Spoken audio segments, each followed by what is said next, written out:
Good morning. We are live. It is Wednesday, January 31st. In Senate Economic Development, Housing and General Affairs. We have John in the witness chair, and we are going to flip to your sections of the Be Home Bill. Yes. A walkthrough with you. Sounds good. Morning, everyone. John Gray, Office of Legislative Counsel. We are jumping a bit further in. I'm not sure how far you guys made it, but I know that it is not all the way to me, but I'm here today. I think that my sections start at section 39, which, assuming my printout aligns with yours, should be page 46. And that's draft 4.1. Okay. That's Sorry, right. what page, 46? Page 46, section 39. There we are, Rental Housing Improvement Program. And then if you guys, so you guys have the outline. I did populate in the sections that I have in here. Great. So hopefully helpful to follow along. The initial sections that we'll go through, which may take up all today, although I think at least initial sections relatively straightforward, are aligned with H 719. So that's just worth noting because there are some pieces later on that touch on the same provisions, just a few, which I've noted in the outline, where there's not necessarily inconsistency, but maybe tension or resolutions would need to be figured out between the sections. So just jumping in, the first piece here, section 39. This is updates to the Vermont Rental Housing Improvement Program, that's VHIP. And I'm happy to, read through this if you would like the allowed reading of this, or I can just explain what this accomplishes. I don't want to bog you guys down. I think we don't usually read aloud existing language. Summary discussion is a good idea. Sometimes we read things aloud many times if we don't understand, but the good news is your sections are not the ones where we have to keep reinterpreting what we're talking about. Usually we know these programs well. We have helped create these programs. That's great. So we want to further reinvest in these programs. So are you on the top of page 47 now? So just to explain, this is 46 through 47. So what this does is this transitions. So. Oh, right. I guess there is important language struck out. So under VHIP, DHCD can provide competitive grants or forgivable loans for purposes of the program. What these updates would do is remove the ability to issue new grants. It would transition the program toward exclusively a forgivable loan structure. I'm sorry. Hi. It's it is a loud whisper. I wonder if you want to schedule testimony, we can do that on a break, or it's just hard to have multiple conversations, especially with Ernest Caswell. Yes, it's nice to see you. Farm for Housing. Yes, thank you. You emailed us all. Yeah. Buster. So just to reorient, under the program, it currently contemplates both grants and forgivable loans. This would transition the program to exclusively working off of forgivable loans. It's worth noting that this would maintain the standards in place for grants, just to ensure that there isn't a regulatory gap that arises with these changes. The other big piece of this, I would say, is... I guess I'd just like to put a pin in this and just ask Alex, why? Why not the flexibility of the options? Right. I can't explain. Yeah, and it feels like it was enabling language. Like we'd just be taking a tool away. They can decide if they're doing that is absolutely what I thought. Yeah. So I'm not sold on. Yeah, and on that. So I'm not sure what problem we're solving with that. But hey, we were happy to hear from Alex. But I think that's a pin for Alex. I agree. There's nothing under the existing program that mandates competitive grants. I don't know if it's just the case that, one way maybe to think about this, just guessing at what they might be trying to achieve, you'll note that it's DHCD providing funds to statewide or regional nonprofit housing organizations. So the relationship is through an intermediary, and what they're trying to do is say, these folks are independently making their own decisions, and we just want to remove. So they're shucking off this program? They're not shucking it off. So that's yes, already. They are. That's already in the existing. No, they did some. Oh, they did with our housing partners. That's right. I'm not thinking of our housing partners as I shucking suppose out. what we might want to delete is competitive. I don't know how competitive they are. We can have this conversation. Add competitive to the forgivable loans. Because a forgivable loan is kind of like a grant, or it can be a grant if it's forgiven. But let's talk to Alex about Let's keep going, but Yeah. let's just put a pin on this. Yeah. Because of course, the grants were then administered by all our housing partners. Yeah, I think of them as being part of the whole thing, not outside. Right. Yeah. Okay. I like the verbiage, shut off, but yeah, I think, Yeah. Yeah, maybe you can get that somewhere in Yeah. some other. But I think competitive may be a good question too. Okay, so jumping to the top of 40. wait a minute, there's another major thing here too. We've just taken the amount up to $70,000. That's what I was, Is that on Yep. that page? so on 47, a couple of changes. What you'll see at the top of the page, these are just administrative changes. You're gonna see this kind of language throughout some of the sections you'll see in this text that's aligned with H719, not just in this section. So that's using percentages of appropriations to administer the program, and then cooperating with public and private organizations or sub-granting funds to agencies, Right. local subdivisions. So that's, just a minor tweak there. But the portion that you pointed out, it does raise the funding cap to 70,000. So currently it was set at 50. So this would move the program toward no longer issuing grants, but permitting exclusively forgivable loans and up to 70,000. There still would be, it's important to note that it shall not exceed 70,000. So under VHIP currently, there are different guidelines based on number of units, for instance, that are being rehabilitated. So if you're at a lower number, you might receive less than. So we just need testimony on this. What's the average size of the loans or grants? How many are being given out, and what's the justification for raising? Tate, Right. I'm just looking at you because I imagine, I did ask Alex, like, let's make sure we have somebody from ACCD Correct. in here at all times. Don't Yeah. feel like you need to respond if you're making notes. I will track down, giving that information for you, so we can get that for you. Yeah. Yeah, no, we haven't had our BHIP update yet. Yep. So we need that. But that's a big ask. That's almost, that's a good size addition. Yeah, and 50%. That might be why they were saying they're forgivable loans now. It's sort of a different Yeah. structure, Anyway, rather than let's- handing money out and. What problem are we solving there? I mean, are people saying this isn't enough or? Yep. Let's find and out. we changed we expanded what they can do with the loans last year. Right. So that they didn't have to be attached. Yeah. And I had a concern about that, so I wanna Well, understand they've that always more. been able to be.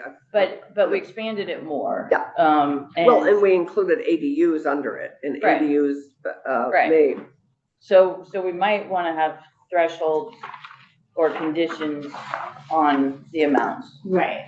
And Deputy Commissioner, if you want, are you Deputy Commissioner? Deputy Secretary, Deputy Secretary. Okay. Yeah, I've never been good with titles. Deputy Secretary.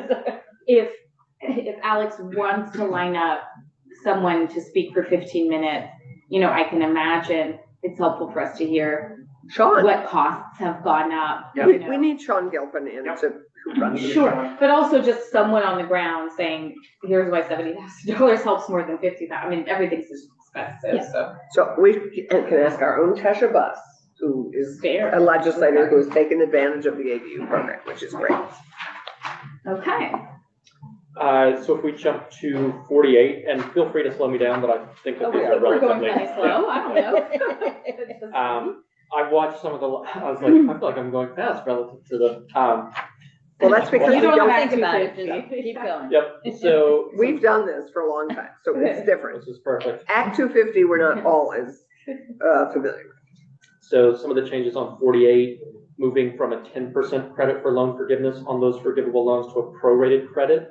Again, I think it'd be helpful for DHCD testimony on that point. Well, also 5-year above that. Exactly. And there had been some disjunction that, if this was for a period of 5 years, and then you're only getting the 10% credit for the loan forgiveness each year, and then it expires after 5 years. So it may be attempting to solve that problem, or to just say, maybe they were running into issues with 10% on the whole figure, or 10% as reduced each year, and prorated should get at that We concept. just need Sean in. Yeah. And it says converts a grant, so maybe that's existing grants. Yeah.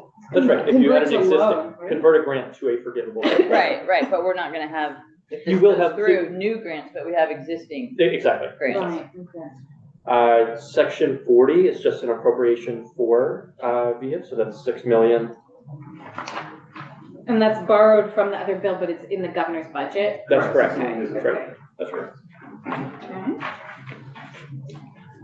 So this is both for administering it and for the grants themselves, grants, loans, the money going out. There, at least in statute, there is no restriction on what that would be used for. That's Right. I think we had discussed how much was used for administration before, but anyway, And that would be a good thing to know, too. okay. jumping to 49. Similarly, this is the same kind of administrative tweaking that we saw on the top of 47, just to provide some authorization for the department for MIR, the Manufactured Home Improvement and Repair Program, to use funds to administer the program and to cooperate with and sub-grant funds to state agencies. So this is just kind of tweaking of the mechanics. It's not a huge change here. And the money is the same, the 4 million is in the budget? This is drawn from that 719, which I think is aligned with the budget. But then just 2 million of Two the 2 million. FY $25. The next piece on 50 is the Healthy Homes Initiative, which sounds like you guys know, but this supplements the VHIP program to allow for rehabilitation of water. Can we pause, sorry, Sure. I was stuck on Yeah. MIR.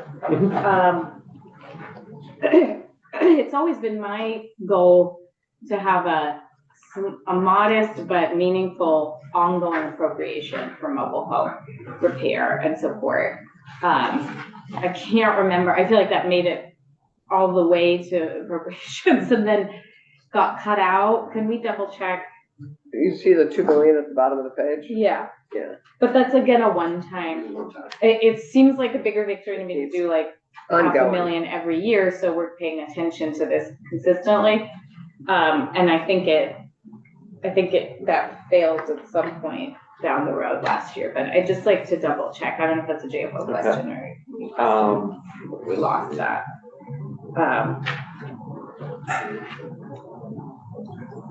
And it's worth noting there is a provision or section later on in the bill, the mobile home specific section that has a separate MIR appropriation. As I said, these initial Yeah. sections are tracking H719 and there's separate Right, provisions later it on. sounds like they're all one-time though from That's right, remaining that's ARPA right. funds, and it's just my pet issue.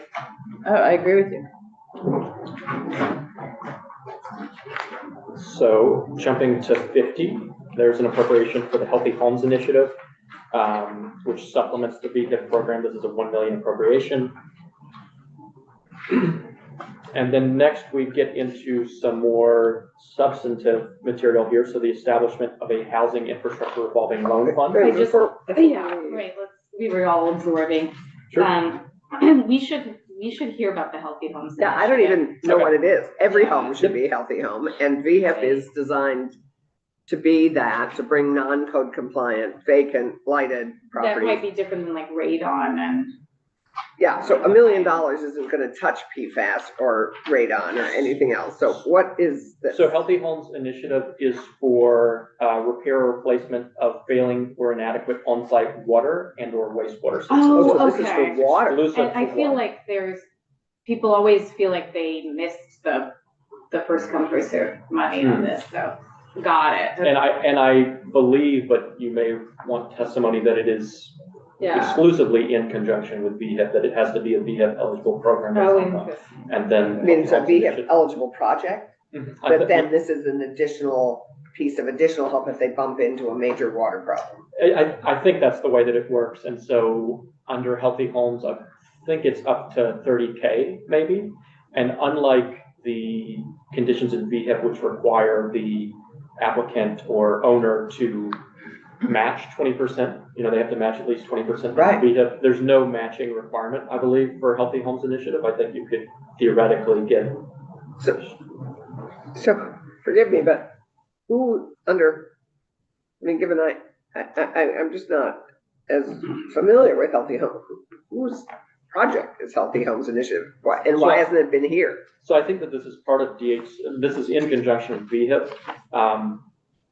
I will refrain from speculating, as, you know, this is all new to me as well, but that's, Well, it goes to DEC, and Yeah. so I think it might be related to, there's a getting lead out of water Yeah. systems They were doing initiative. that It for a long might be part of that. Well, there's a more recent requirement from the federal government and money from the federal government, so that might be this. It is, it's when we're going through VHIP, we see an opportunity. Just identify yourself, I'm Tate. sorry, Tate Brooks, Deputy Secretary for the Agency of Commerce and Community Development, but when you have an opportunity where the House is already opened up to address some of these other issues. Got it. So it is the water, like especially Yes. lead and, okay, Yes, okay, correct. Right. thank you. Okay. Great. shall we soldier on? Section 44. Oh, wait, was I 43. blanking out when you said 43? What happened to 43? Revolving Loan Fund Program. You didn't discuss it. Did you? Oh, is it double? Okay, so I have 43 as Healthy Homes Initiative appropriation, maybe my printed. We have Healthy Interesting. Home as 42. 42, and 43 is Housing Infrastructure Revolving Loan Program. Okay, Maybe we can stop You using the can just numbers. do it That's by fine. section. yeah, I can do it by section. That will make your the outline yet less useful, so I'll need to check back So on wait a that. minute. So Let me- let's yeah, just I'm look at looking the at that. outline. Yeah, the because- outline listed as 42. It'll be. Three just is one. healthy homes, so the outline is still Do you wanna aligned look with, at this, or do you have? No, this works. This Oh, works. This works. So Housing Infrastructure Revolving Loan Program.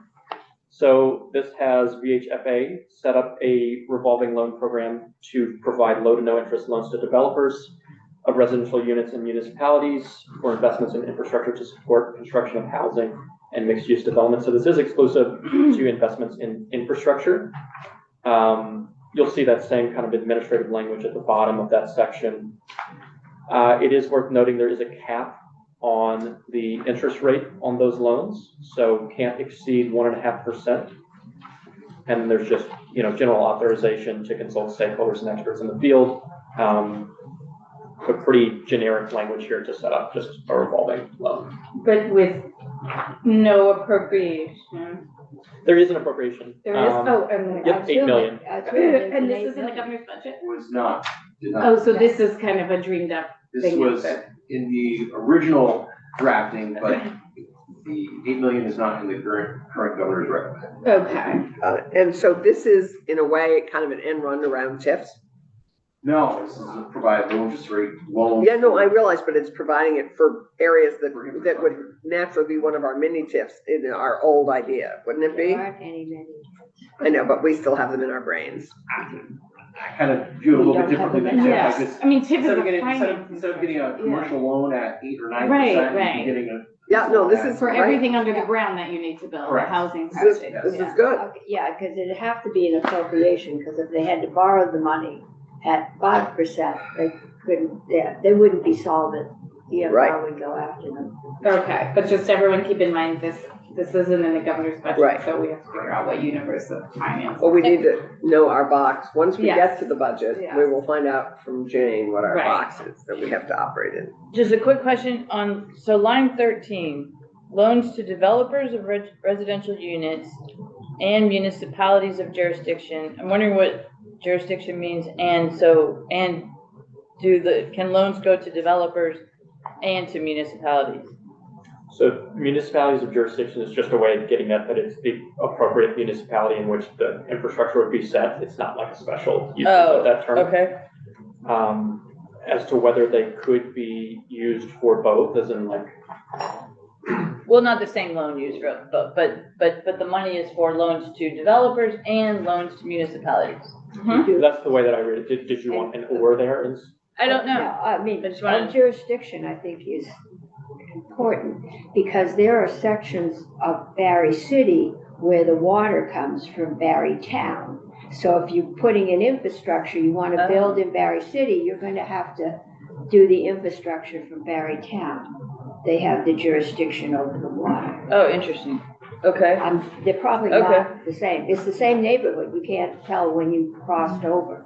So this language seems to give VHFA the flexibility they need to decide who the best entity, or the whichever entity would like to hold the loan all we In the need. front. It's fairly generic, broad. Right, yes, I guess people don't have to comment now, we'll ask VHFA to come in, but the question is, with all of these, do we like the appropriation? And with this one, are we gonna find another $8 million? And we might have to do, if we have to pick and choose Right, what's at the top, what do we go first? exactly. I mean, I like revolving loan funds with this. They're great, and the public likes them, the Yeah. developers like them, so. Right. People like Yeah, them. we just, New credit. in general, yes. I like in reinvesting back in. Once it's done, it's good, then it comes back in and keeps going for others. Yay. Like those things. Yes. Self-sustaining, yes. Self-sustaining, thank you, John. It's a good thing you're doing that. Page 51, what I have is section 46. I'm not actually sure that we're not aligned, but, We still are not aligned. No, we're off a bit, but- Kevin's never gonna be back. okay. So you're on Vermont State I would just let University. it go and use the title. Okay. You're doing the I want to housing. make sure I'm referencing the, yes, appropriation to VSU housing development. Unlike some of the other appropriations you've seen, which are relatively generic appropriations just to an entity, this is for a particular purpose. So this is to BGS for the rehabilitation of 50 units on the Vermont State University Johnson campus to be made available to rent to the general public at fair market rent, which is your 40 percentile rent for the area.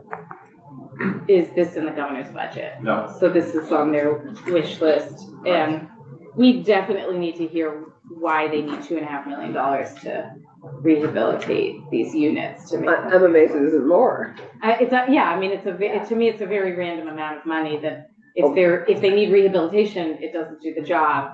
And if they can do a little bit to get them out for rent. Well, I would assume, I mean, a dorm room, and I would doubt that Johnson has ensuite baths. That you would have to probably take 2 dorm rooms just to have a decent living area, and you That's have true. to get a bath in there. So Yeah. That's we'll a hear lot of from them. rehab. So Right. let's put a pin in this and make sure we get Yeah. whoever Yeah. the new spokesperson is for Right. ESU I in. think it's the same as doing the old upstairs buildings, commercial buildings. Yes, commercial conversions, except it's not quite because there was housing in these. I don't also know how common it is for BGS to be responsible for a housing conversion. It's state-owned. I know it's state-owned, but I mean, But they shouldn't be doing the housing conversion. Well, I think that'll be a conversation, because I It would think be it great, would maybe. be actually Yeah. good for the state to have experience in developing Right. housing, to understand what's involved, to understand the permitting and just the mechanics and costs and how you find contractors. I mean, I can see it being very valuable, but whether or not it's But appropriate. why, yeah, But let's talk, and it might be Yeah. more, it might be better in the institution, in the capital bill. that's right. oh, good question. So, There's an interesting, the other question wearing our more downstate hat is why are we not including VTC in this? Randall, technical college, why right? not Vermont Like Technical? they build the housing or? No, they Well- have all this open dorm space. Oh, yeah. Well, I- can they just do that without money? Can we? We can't do anything without money in this regard, in housing, but is there a reason that we're not including Randolph also here at the VTC campus? Because the same need exists there, Right. and it's in central Vermont, easy to access. Right, but also Johnson needs help, so They both- but it'll be a good conversation. Yeah. Yeah. Yeah, do they have an actual empty building, Yes, or they do do. they just have empty dorm rooms? They have empty Right. dorm rooms. Okay, so you have to have a whole empty. These are building. dorm rooms, so they have plumbing. Right. Not well, VTC might, because they're new, but dorm rooms in older schools, there was a bathroom down the hall, the same thing we Yeah, had yeah, at but- Vermont College. Right, Well, let's find out. and one of those we might enable to be an SRO, to be a dorm living style facility, We will find out. for single people or so, like. But I applaud the initiative. I Yes. think you'd find that motel rooms were large. Right. But, My dorm. that's what makes it affordable, like the Pew Charitable Trust. Right. too. Okay. We need VSU in on that and Jennifer Fitch. And maybe it goes to institutions. Jennifer Fitch is the commissioner for BGS.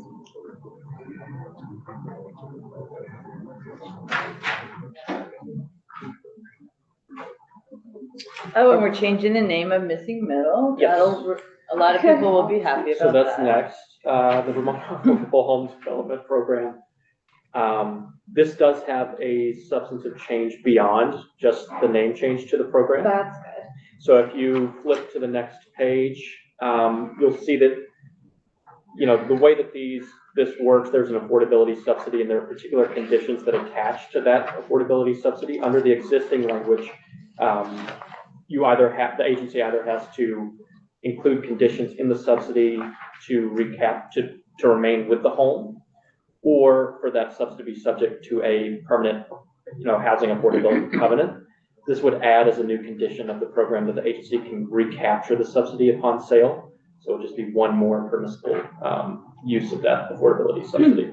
I want to flag that it's been raised by Zeke Davison and the very few people who can take advantage of some of these programs to create affordable housing, that there's something very limiting about the formula right now, and it might be the 35% of eligible development costs, but just with interest rates and costs, it's almost inaccessible. And I don't know exactly where the change would live, but I'd like to make it more flexible so we're not constantly coming back and saying, this percent. I understand we want some outer bounds, but in this market, it's very hard to set the right rate, and then in a year here, no one could participate. So that's a fix. I want to flag it. So making it more flexible. Yeah, it just has to be more, and Maura gets it. So I'm hoping somebody comes forward with a flexible fix. A flexible fix. That's sort of what all our work is. Flexible fixes. We hope flexible. I think that is when we do a good job. And still protective of the public money. Yeah. Oh, Right. always. But, I mean, I know, Oh, but yeah. I just feel like every now and then. There is, There's I think, 35%, the amount will rise as the cost rises. right. As building materials and labor cost more, Yeah. then 35% will be more. Yeah, and it might not just be the 35%, it's how it interacts with other pieces of the formula that we set up. Yeah, definitely like to hear from them. Yeah, we figure that out. And this is, so we went over the recapture of the subsidy, which is Maura came in to talk to us about. so the 5 million, Tate, in budget, out budget. For the affordable. Yep. Yeah, in section 47, I don't believe that's it. I didn't think it was an item. I was afraid of that. So we have a lot of advocacy work to do here. Well, we also might have some of our own budgetary priorities, so Yeah. we don't get too attached to anything. So the next section, the land bank, you missed Phil's, Brandy and you both missed, because you guys all were not out of finance yet yesterday in chairs meeting. Yeah. But Phil read us the Riot Act on study committees, because, Oh, that's right. No, I was there. Yeah, were you there? Because, you may have been the That's first a one, good point. because Ledge Council is swamped. Yeah. Shocked and Yes. swamped. So, shocked off and swamped. So you guys are overwhelmed. Until we hire more legislative counsel, we are at a study committee threshold that needs to be capped. We're at a threshold of 1, so Well, I don't- 2, if we don't- you could argue it. Well- Maybe 2.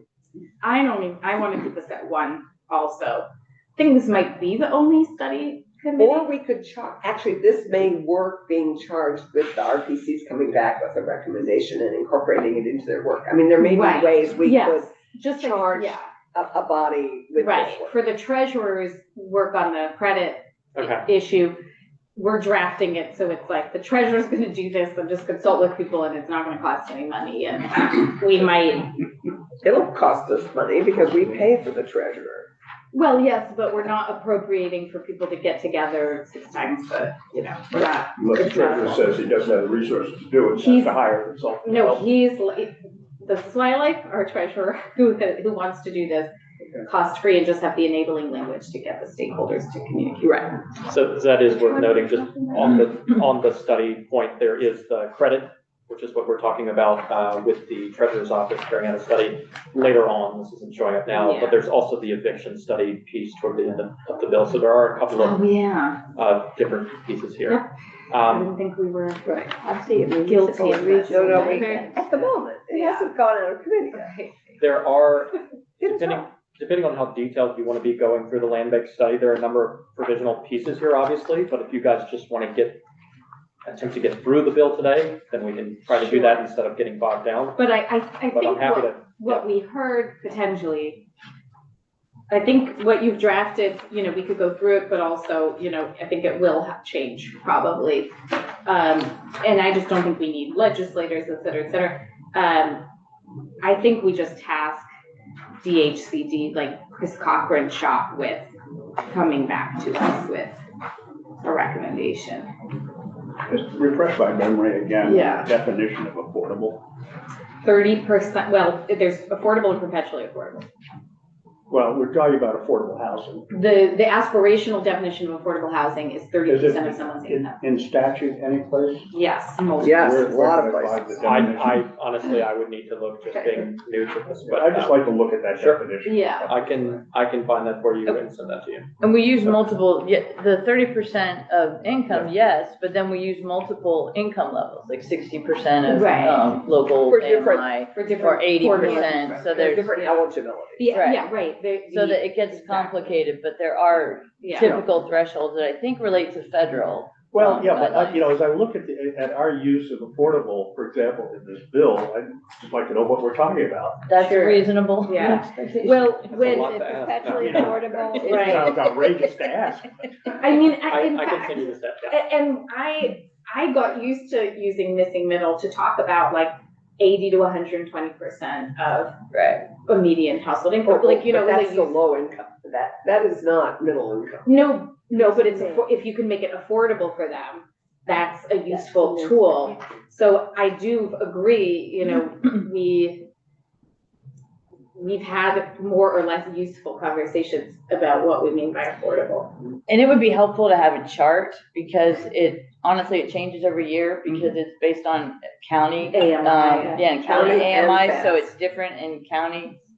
So it would be really nice to have a chart. I think But we I'm need, not like, asking you to. federal Yeah, no, poverty level. that's probably a That's a VHA. JFO. That's a Or JFO. JFO could do it.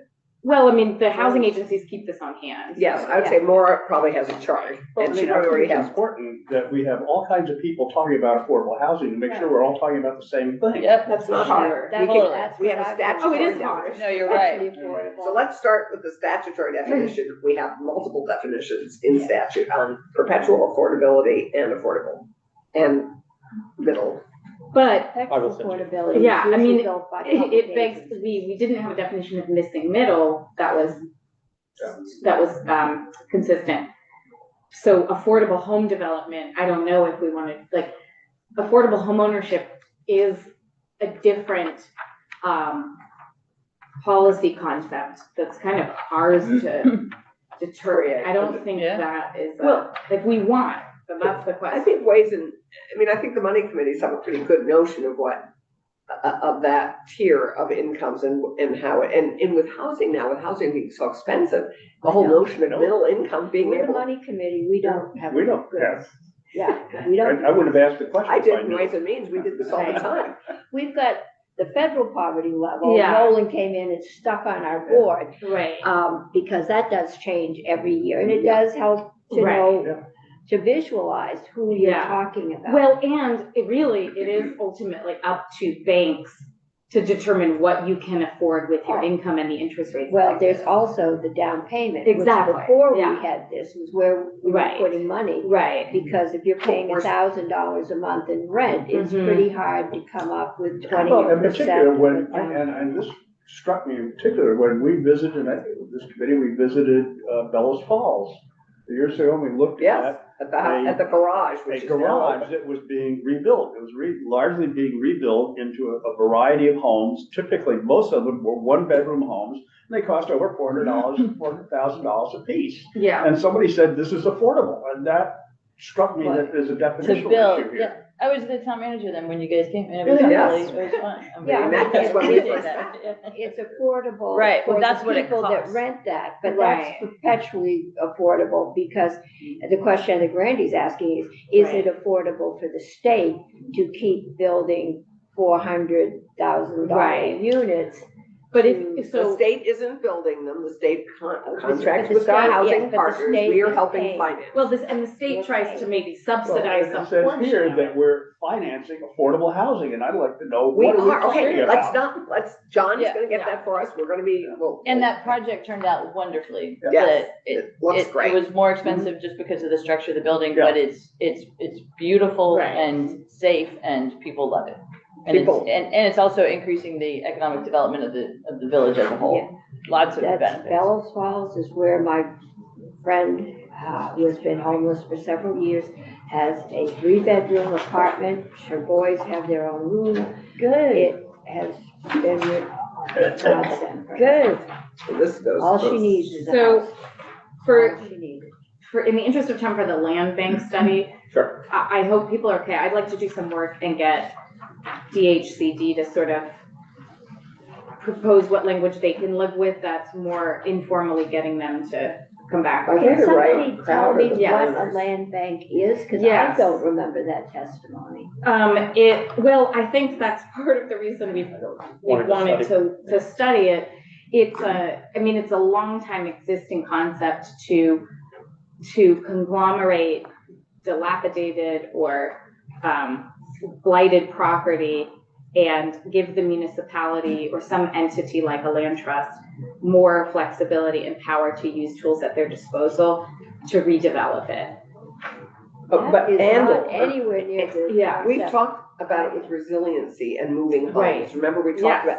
So if, as towns do their work, reviewing what land is available to them or might be made available to them. Right. Where could we have land, open land, so that when we need to move a house that wants to be bought out, we can keep them in town, but move them, or that business, Weston's looking at this right now, where can we move that business or those homes to safer land, keep them in town? And so it's up to each town's resiliency committee, which we Right. hope most towns will now be I mean, developing. to Randy's last point, we would be stretching the existing municipal definition of land banks if we go in that direction, if we want places for FEMA trailers or emergency use, et So a cetera. land bank Flexible. is But it's a- land that is owned by a municipality. I know with the FEMA trailers, they had to have water, sewer, and Exactly. electricity. Yeah, We wouldn't necessarily need all that for every piece of land. And so we're going to hold, when we're trying to develop housing in downtown areas, we're going to hold some land out not of. in downtown. And so, Well, but unless it's Unless it's sort of, flood, yeah. it could, I mean, I don't see Vermont is that blighted. you need to take a break. It's not, we're not talking about like neighborhoods that are blighted. We're talking about you might have a little pocket of properties that have liens that have been abandoned, this, and again, it's a tool that comes from much bigger communities. Yeah. So the question is how it applies here. Yeah, I might need a break. But, could we take a 5-minute break? Well, I mean, or people could keep going. But So land Yeah. banks, I mean, that's part of why we wanted to look at it, but I think it could be part of something else that we're already doing. I'm not sure, there are some other, let's just put a pin in this one, I think. Can I take a stab at it? It's not, it doesn't have to be just blighted properties, and there's no obligation for a municipality, for example, to go and acquire land. It's just the concept of somebody, and I think a municipality makes the most sense, of holding available land for a use that you don't yet know yet. Exactly. So, right, it could be housing, it could be something that the utility might want, it could be a stormwater, floodplain restoration. Exactly. But it's just, and it wouldn't have to be a lot, but it would just be being conscious about vacant parcels and putting them under municipal ownership so that you could use them if you needed them. But you wouldn't wanna get too much, cause then it Then you- messes up yes, your property yeah. and your income, your Yeah, I property tax mean, revenue. towns take houses at tax sales. Right, sometimes We may have they an do, yes. awful lot of those properties if we can't get the property tax Well, under control. right. Exactly. Right, And I don't know, and Bellas Falls had that. But And, From a Well- town's revenue point of view, Anne, it makes more sense to be able to move a house that was going to be bought out, keep the value of that owner in town paying property tax at another location, right, which is, I think, part of what we're hoping to do is also maintain, town's fiscal, health by moving some of these properties and keeping them as Where are we taxpayers in the moving? town. I mean, are we moving houses? We can't pick up and move land. I'm just having a hard time envisioning this. I mean, very few towns have expanses. I mean, the FEMA trailers were needed in Barry. They had to be put in Montpelier. But Montpelier's not, the taxpayers are in the hole for quite a few $1 million on that piece. We're supposed to be developing housing. We don't know if we're able to support housing, but I just have a hard time. You know, you've got a couple of houses over on Elm Street, and I can't, you know, maybe one of them isn't maintained. The town's going to take that, or it gets condemned? I would say there's all different ways. So one is, a house burns down, the owner's not going to fix it. But the It owner gets still owns condemned. it. Right, It's in the floodplain. right, but the town could acquire it, either by buying it from the owner or Okay. in a tax sale.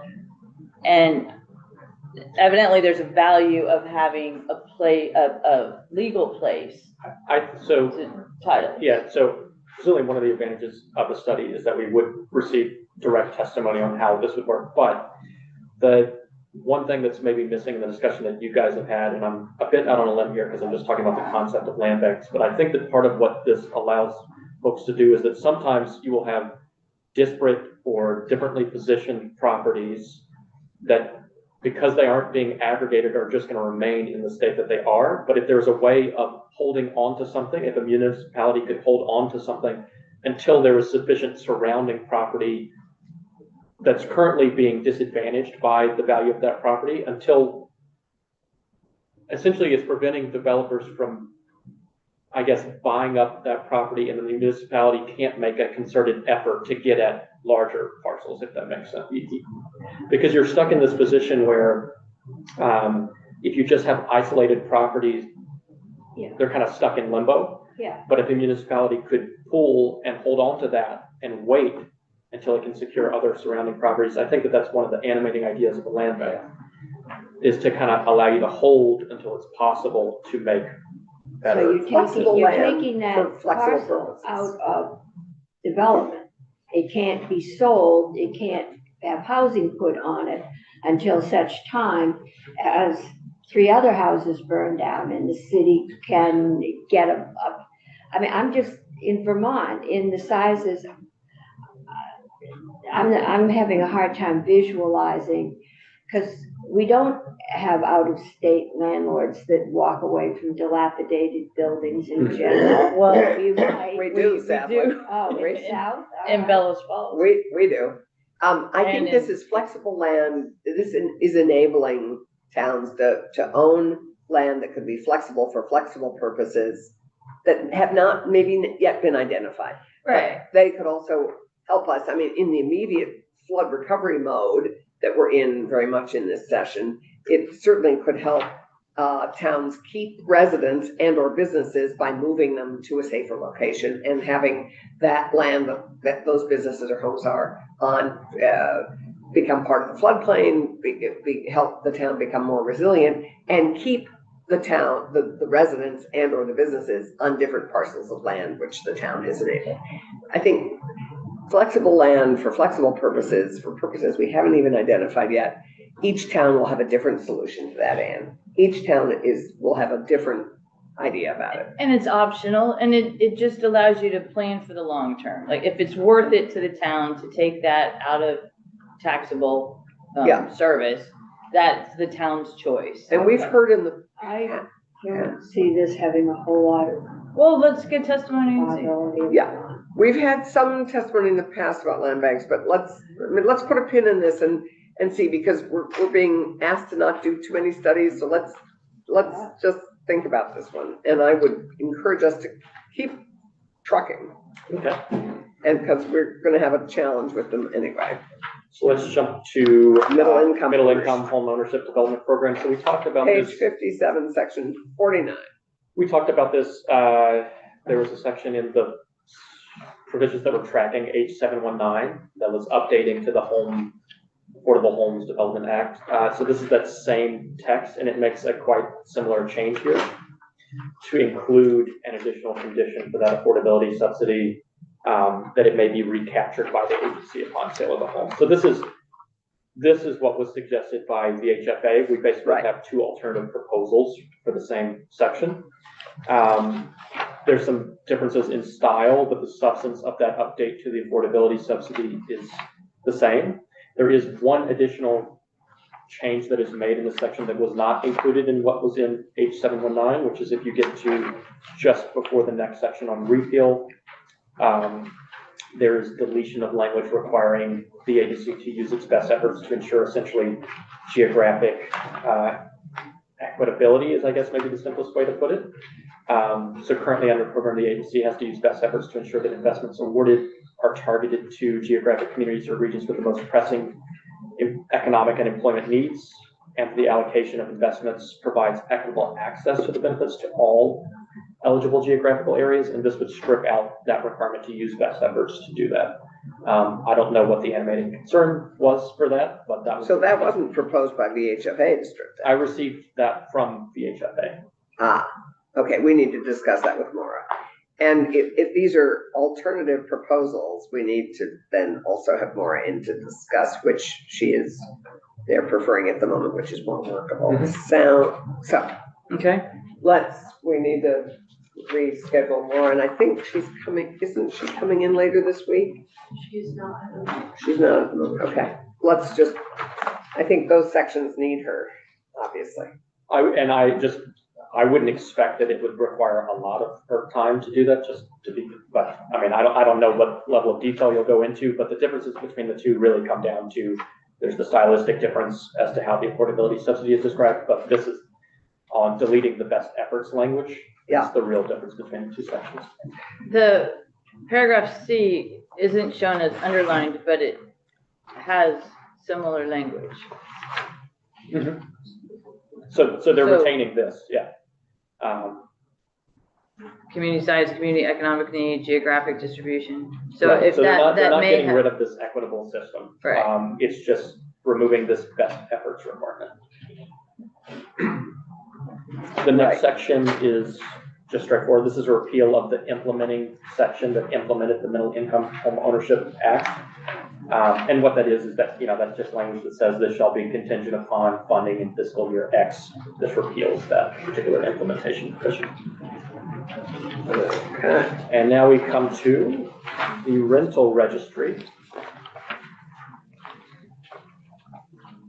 So this is language that has been used in past efforts to develop a rental registry. So this tasked DHCD, DFS, Department of Health, Enhanced 911 Board, and Department of Taxes to create a rental registry. Sets out the details of the information that would be required in subsection B. Did you have sorry, I wasn't sure if you had a I'm question. just looking at Yeah. you, John.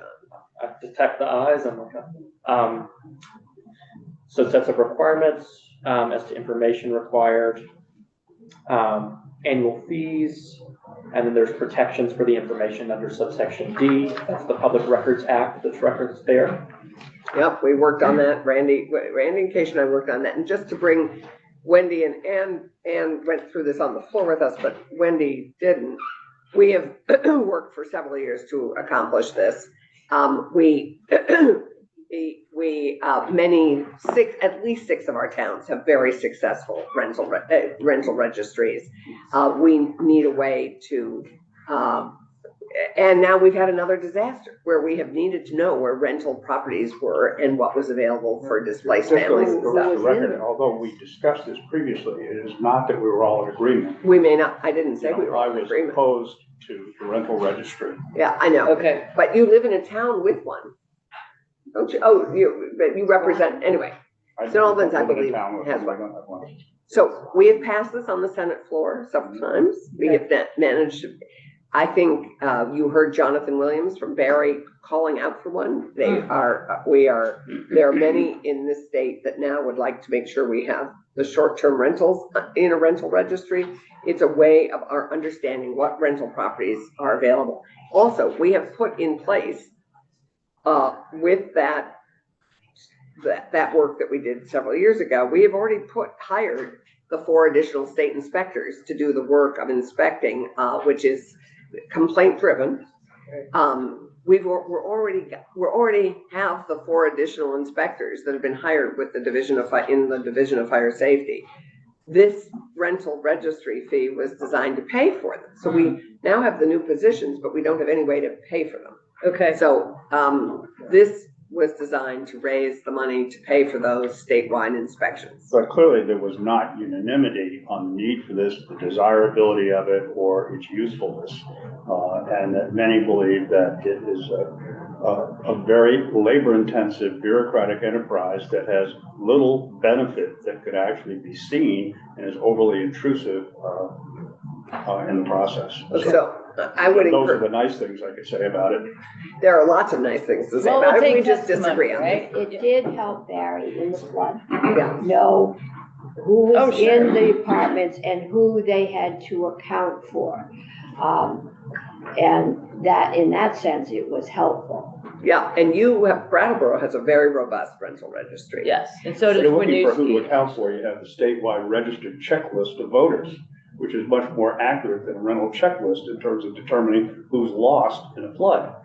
So the person to get, I think it would be great to have Sarah Carpenter come in again, maybe Jonathan Williams, but we can figure out who we want. And we also have another proposal, which we'll get to in a minute, which is maybe step 1, which is the landlord certificate, which we are about to discuss.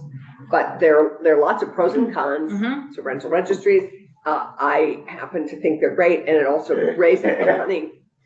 So what we did was we added the positions, but didn't create the vehicle to raise the money to finance the positions. Got it. Thank you. In an unusual move, the administration took on 4 new positions, but without a way to finance them. Tate's smiling in the corner. So anyway, that we'll get more on that, but I think Sarah Carpenter is the queen of this, and she chaired the rental registry task force for several years.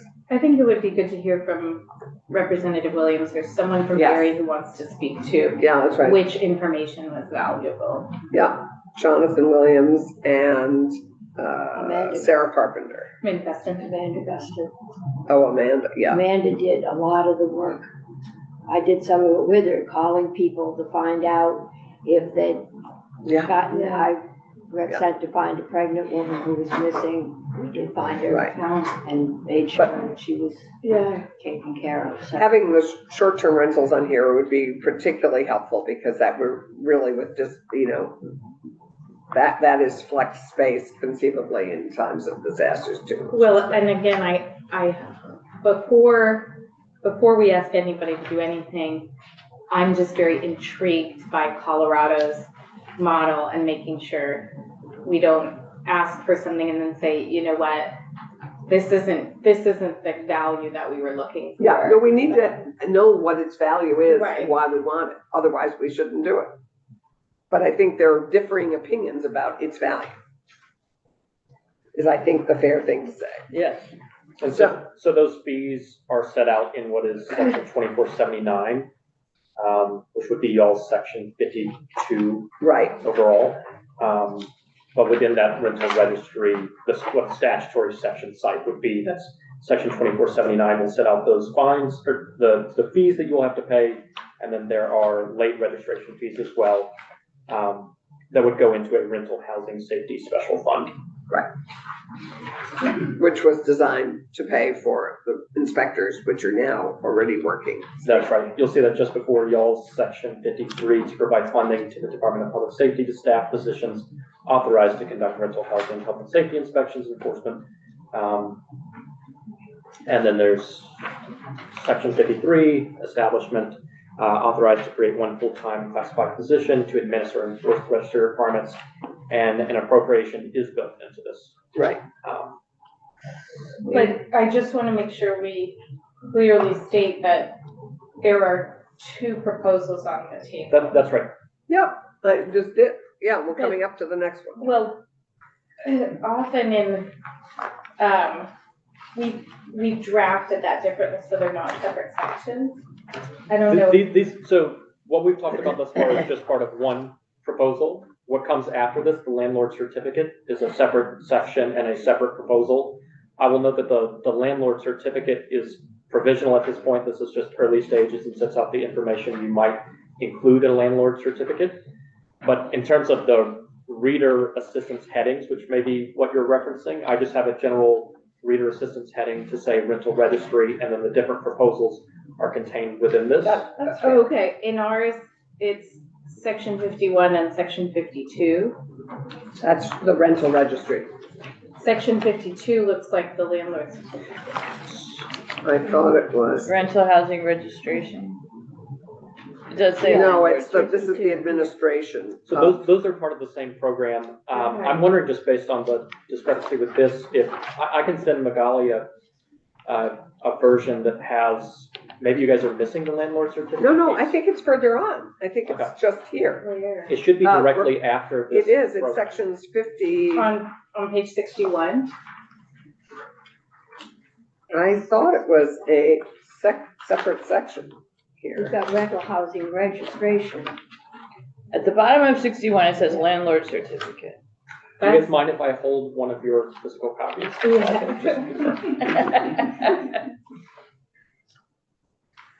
Okay, so you'll need an updated copy. That's probably the provision that's missing. Is the landlord certificate is not, these are all part of the same rental registry program, what you're looking at.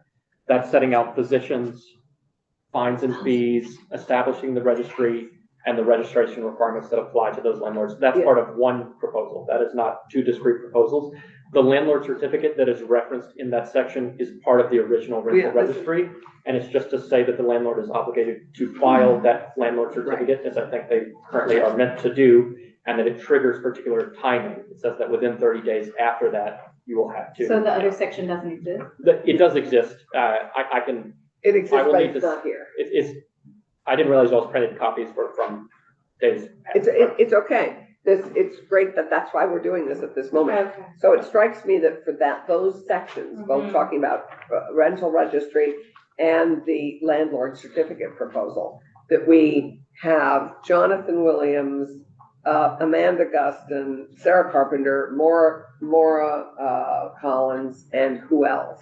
I would suggest you have someone from the Landlords Association, I believe there is one. Yes, To tell Angela us why Sikowski. they might object to this. I think we should hear from Actually, somebody who she's does not She's support not it. been unsupportive. I mean, I'm actually not remembering, but Angela Zakowski is the head of the, and still, I don't know if she's still the head, but we can find out. She is. I am gonna have to run to House Oh, yeah. Commerce, but just for future reference, do you guys not screen share in here, or are we specifically not screen sharing just because of the provisional state of this, just to avoid the Oh. confusion that We We would, I don't want to share? contribute to? Okay, It's kind of up to Ledge Council. okay, the challenge is you can't see it. I mean, it's sort of awkward. sure. It's up to you. And Okay, also, I would have, okay, I will, I prefer screen sharing so people at home know where Yep. we are. Yep. So we'll But make this- a habit of that. okay, yeah, I this just don't want draft that I is caused posted on a, our website. Right, but Okay. just so people know what section we're talking about, which is. Right, which is what we've tried to be doing here as we've chatted. so when I come back, next time, it will be landlord certificate, and then we'll jump into the SDR regulations. That'll be what's. Right, that would be Thank you, terrific. John. If you could also go into it, I think we should have a discussion of the privacy aspects of the rental registry. I just find it curious that you have a rental registry in which the information can be disclosed to the landlord, but not to the tenant occupying the property. That, and to that end, we should hear from current, rental registries and how that is handled. Because we have 6 very robust rental registries in the state right now. I gotta jump, but, But- Yeah, oh, yes. thank you. Thank you guys. If I were an abused spouse fleeing that situation and I got an apartment, I don't think I'd want my name on a list that my ex-abuser. Yeah, I find. will say this. That's why I get worried about the term rental registry, like someone could go look all of this up. Yeah, I would not see this as a public facing Well, it registry. is It's not. not. It We is worked not on- in this language here. That was It is- accommodating language it for is you, restricted. sir.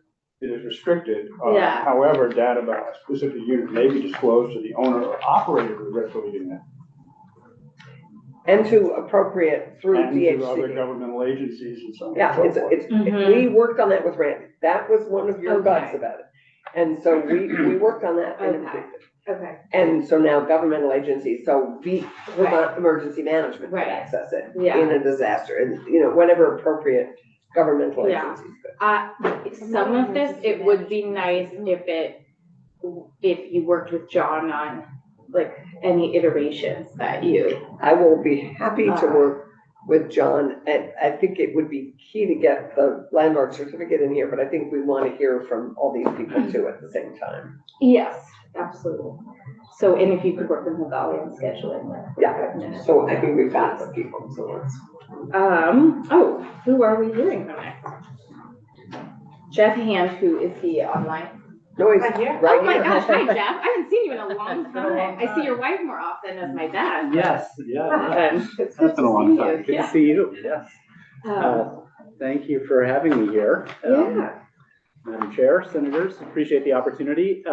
My name is Jeff Hand. I'm an attorney. I practice law in Burlington, Vermont, at SRH Law. I practice primarily environmental law. I've been doing that for about 20 years. Handled probably more than I can count number of cases in zoning, Act 250 district commissions, environmental court, and Supreme Court appeals. I recently served on the NRB steering committee looking great. at the Act 250 modernization questions. That was a great process. Appreciate all the hard work the NRB has done on that. I also serve on the Burlington Development Review Board right Oh, now. okay. And I'm actually running for city council in Burlington That's as right, well. yes, yeah. Which has added a whole new perspective. Yes, to the some of these issues. disclosure here. And I do, I'm impressed you have the time for that. it has been challenging, but it's an important time. So I felt like it was the right time to step up and lend my voice to some of these issues.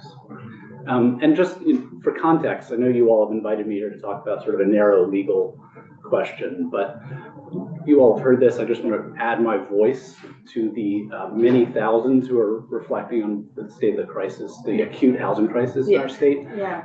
It is really remarkable to see, Yeah. and I'm seeing it even more directly when I'm out knocking on doors. Right. We don't have enough housing across the spectrum on temporary housing, transitional housing, affordable housing.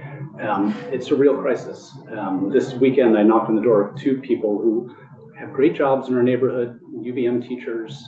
They've been here more than a year. They're renting. They want to stay here. They can't find a place to live that they can afford.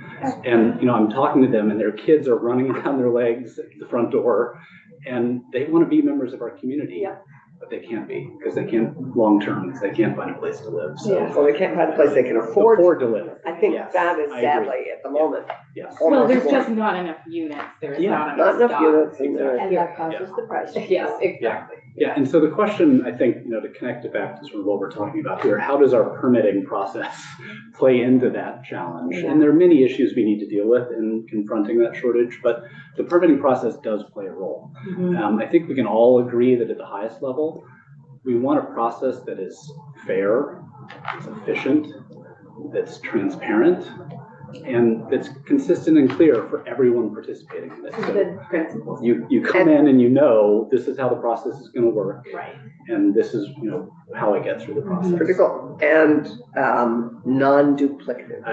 I was exactly getting to that. My point would be How do we get there? we are not meeting those principles, and right now we do have a really, in many ways, an inefficient and duplicative process in ways that aren't adding substantive value. So I just want to be clear, in all the work I've done with the NRB, this is not about reducing standards or being less protective. Right. I think we can meet those Vermont standards of environmental and community protection while still being more efficient in the way we do it. And encouraging the kinds of projects we want where we want them. Yes. We've done a remarkable job in Vermont of saying no to some things. Remarkable. Which is appropriate in some places. We're But just saying yes to other things.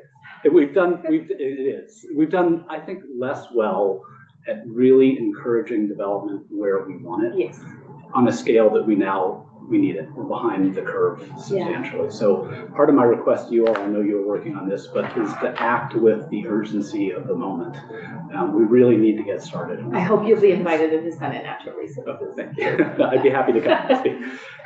We've already done that. We've already started. You have. We have just spent 4 years helping support to the tune of amounts of money we have never spent ever in the history of the state to do exactly what I think, and that is hugely important, and it is starting to work.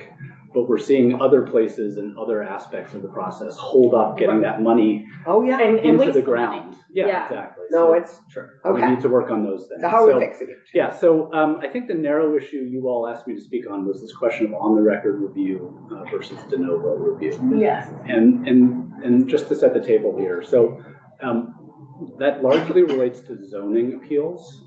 So when you go to a zoning, either the DRB or a zoning panel and the appropriate municipal panel in your community to get a zoning permit, they will hear your appeal or your permit application, make a decision, and then that could be appealed to the environmental court. Typically, for most communities in Vermont, they don't use what's called on-the-record review. So on-the-record review at the municipal level would be a very formal, more court-like process where the municipality has to adopt the Administrative Procedures Act in order to do that. And then the zoning board conducts essentially a trial where witnesses come in, they testify under oath. There could be cross-examination of those witnesses, and they follow a very formal court-like process. The benefit of doing that is that when it gets appealed to the environmental court, the environmental court's review is much narrower. It's looking at the record that's been developed by the appropriate municipal panel. It's not taking new evidence. It's simply saying, does the zoning board's analysis of this information support its conclusions? Has it done the proper process to reach its decision? And does the substance justify the legal conclusion? It's acting almost more like a Supreme Court review level. So it's not rehearing witnesses and doing all that all over again. That's one option, and municipalities have to choose that option right now. It's available under 24 VSA 4471B, and they can elect to use on-the-record review. And how many municipalities that you know of? I haven't done a formal count, but it's small. I want to say it's around 15 of them. And I can tell you why, and we can get into that in a minute. The alternate, just to set this table for the alternate, what most communities do is a much more informal process in front of the DRB, where parties come in, you still take an oath to tell the truth, but it's not subject to cross-examination. The rules of evidence don't really apply, so parties who are less familiar with the process can put information into the record. It's a much more casual environment, but still to get to the same question of, do you meet the zoning ordinance requirements? Right. Would you say it's transparent? I mean, I think we're questioning whether we go fully with on the record or we just require that they be videotaped, but, you know, they'd be more transparent. And more affordable, slightly less formal, but more formal. Yeah, I think those are all very important questions. You know, cutting to the chase, I think it's, and I can talk about why. I think it's important to leave the on-the-record review as an option. But I don't think it solves the problems we're talking about to mandate it and require it. But Senator, your question about transparency, yes, we should be allowing people to see those processes more easily. We've had this discussion at the Burlington Development Review Board a lot. During COVID, when we transitioned to all online. Everything was transparent. Everything was transparent, and it actually provided a lot more access, Right. even for people after the fact. I mean, they're all in Burlington, they're all recorded anyways, Right. so you could watch it after the fact, but to participate in the process. We struggled with that, and there was a period of time after COVID when we were allowed to go back to in-person, that we did go back to just in-person. But I think we all felt very quickly like we're not including as many people as we could in the Yeah. process, so we moved back to a hybrid approach. Yeah. Um, Senator Harrison, I do want to be, Yeah, I think so is Burlington on the record? Burlington's not on the record. There may be a few components where you could do on the record, but it's generally not on the record. So our appeals, and to get to why I think that's an okay way to do it, there are a lot of permits that get processed in a way that is not controversial. yeah. And those more informal, easier to access processes really work well. Mhm. We're talking about how do we deal with the really challenging, complex ones. And I do think trying to find a way to not have, a full zoning appeal, a full Act 250 district commission proceeding, then going again to the E-court and redoing all of that Yeah. evidence a third time Right. is really duplicative, and I'd like to find a way to reduce that duplication. Yeah. But I'm not sure doing on the record review Sure. alone will solve that If you problem. have a suggestion for a legislative change, we're just really, I think, gonna take in changing and limiting appeals Yeah, and maybe not try to put our stake in the ground early in the bill, but Yeah. revisit it Yeah. with other committees. But we're very open to ideas before we land somewhere, because you can talk to people who've both been in the process for 50 years who say, this is a terrible idea, this is Yeah. the only thing that will work, Yeah. so. there were definitely competing ideas, and that's one of the reasons in the NRB report, we just couldn't reach consensus on the right Yeah. approach. And I'm more than happy to come back in. I know you all are under time pressure. Yeah, we Speak still have a about few options. minutes. You're under time, we're all under time. But we appreciate you coming back.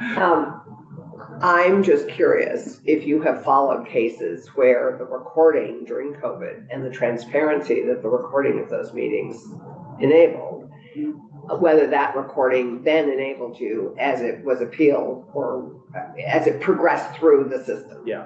How valuable was that? Because I think we can pin a lot. We're in the process of doing the open meeting law Yeah. bill in Senate GovOps. So this is where these two, Yeah. our worlds intersect. And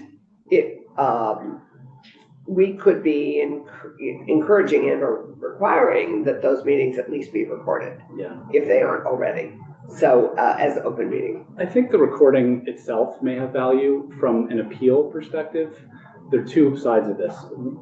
If you're in an on-the-record review case, a recording is really important. And this is actually a place where some communities fall down. They don't record the evidence that's taken in the proper way, and the environmental court actually has to send it back to the community. And one of the reasons I don't love on-the-record review is if you look at the cases, I'd say it's probably 40 to 50% of on-the-record cases, when they go up to the environmental court, they get sent back down because the municipality didn't follow the process correctly, and that's a challenge. Right. They don't, the recordings are helpful for transparency and non-on-the-record review, but because when you go to the environmental court, you do what's called de novo, which Right. is starting afresh, that recording is actually not evidence or really used. Oh, so that it's not, so you didn't find it useful. It may be In any of useful your for cases. understanding some of the parties' positions, just conceptually, like what are they Right. concerned about, but you don't present it as evidence. Oh, okay. In those de novo proceedings. You would have the witnesses come back separately and then testify in environmental court. So you could use it to then depose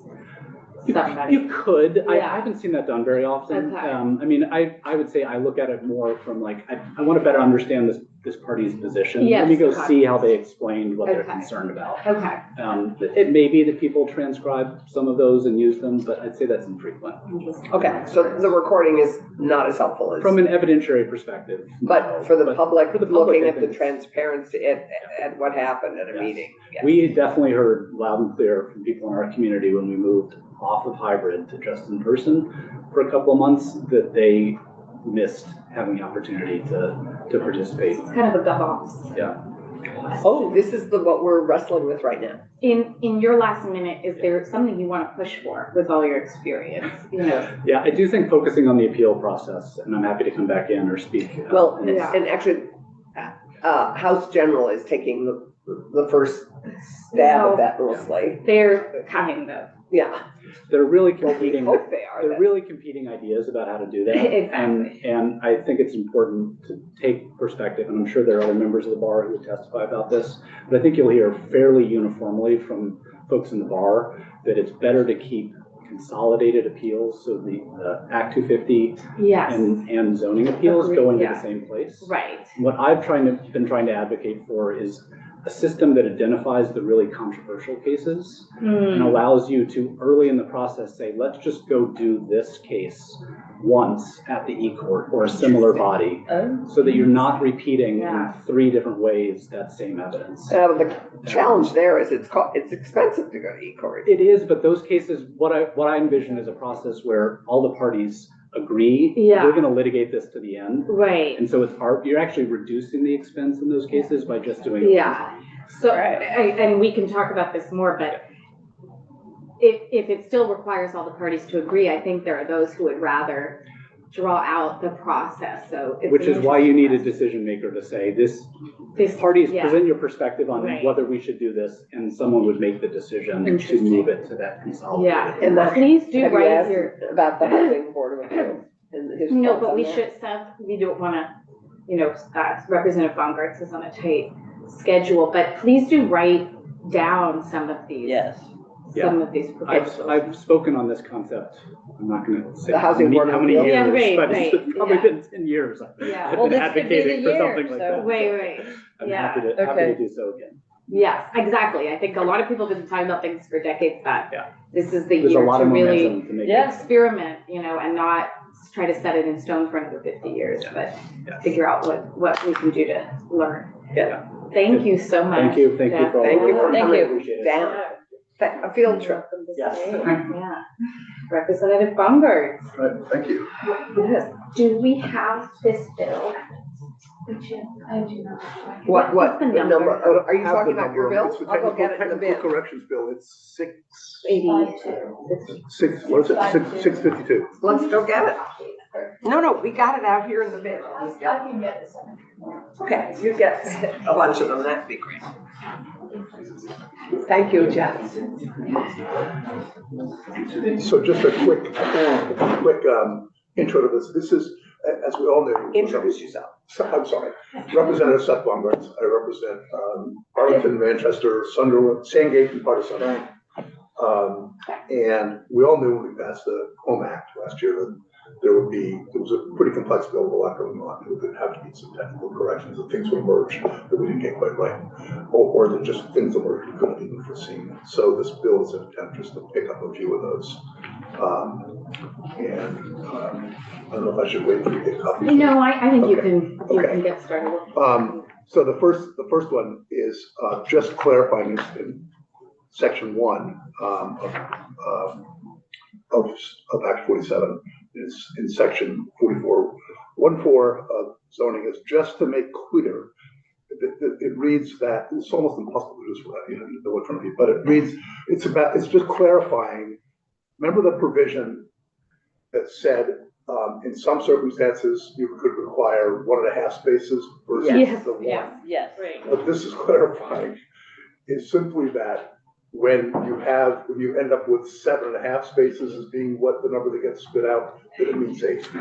Okay. Okay. And that is what we meant. Yeah, I know it's what you meant. Yeah. It's Or just- actually, I thought we rounded down, It's just but whatever. Okay. it's just clarifying that you round up. Because there's Okay. been a little bit of unclarity Right. about that. And all it says is it adds the words parking space amounts shall be rounded up. Do you have a roundup for units in places where we gave people a density bonus? I have been asked for a unit roundup. No, not, oh, you mean a unit roundup. A unit. as opposed to We have parking. had people told, oh, Okay. you would get 4.6 units, so you get Units. 4. Okay, well then, yeah, that's not in here. That's Okay. something you should, if you're thinking about technical fixes. Okay. you should You want to do the add that roundup to that. there as well. Yeah. You have to get over thinking about Roundup being a poison. Oh, gosh. So just to, and then in section 44.12, or section 2 of this, amends statute to make clear that the intent when we were providing regulatory relief for ADUs does not adhere to short-term rentals. That was not the intent. And so what it adds is a line that says, for the purposes of this chapter, short-term rentals as defined in 18 VSA 4301, A14 are not considered dwellings or residential development. That is for the regulatory purpose of the regulatory relief. It then goes on. Do we, this might be a Ledge Council question, but do we have a definition of short-term rentals that we're relying on here? Yeah, Yes. 18 VSA section We do. 4301. Yeah. We did that when we did our We might ordinance have to bill. revisit it if we Less than 3 months, right? It's Well, this is 14 important. days. Yeah. listen to. So a couple other things in this same section. And this is not, to be clear, you go down a little bit and it says, the duplexes shall be, now it says an allowed use, this suggests a permitted use. Yes, And recall the difference in that. I know. So that's not a technical correction, this is just so this bill's a little bit of both technical correction and a little bit of policy. Clarifying. You know, the jury's out, maybe perhaps whether the fact that they're an allowed use is actually going to diminish, make it harder to get the bills or not. I don't really know, but this was a suggestion that came, so we threw it I in. appreciate this. And the other thing in this section is making clear that duplexes are not more restrictive in terms of additional land requirement than would be for a single family home. Because that's begun to get played a little bit as a way to, for communities to make it a little harder to build the duplexes than our intent. Yes. The intent, I should recall, was just, they get treated like a single family home. This is trying to clarify that that's in fact what happens.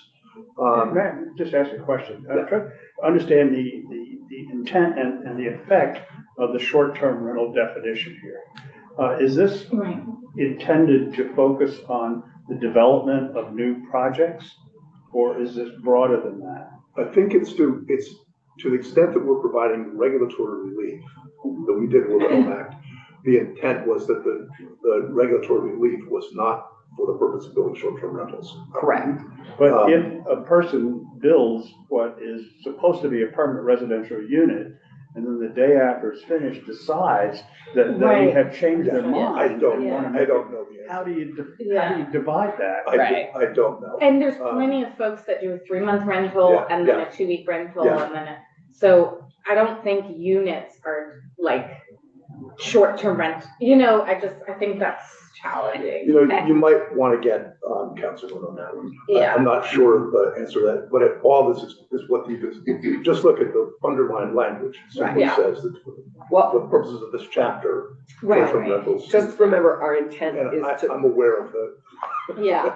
I don't think we want to give them extra Yeah. money, but I don't know about the Yeah. regulatory Yeah. scheme and Yeah. but our objective in all of this is to create more long-term housing for our Yeah. Vermont residents, not for visitors, we're really wanting to we want to ensure that our public dollars are going to support I just don't think the Long-term definition's rent. ripe enough yet for a Right. statewide regulation. And just to keep moving, because I know Yes, yeah. we're all on a tight time frame here. The next section down to sub 12, there's been some confusion. And what arguably didn't get made clear enough when the Home Act passed last year is that, we talked about the 1/5, 5 units an acre. Is that, so what's happened is that some communities are still requiring large minimum lot sizes. And large minimum lot sizes make it harder to build dense housing. This is making it clear that you can build on 1/5 of an acre. Yes, 1 on 1/5 of an acre. yes.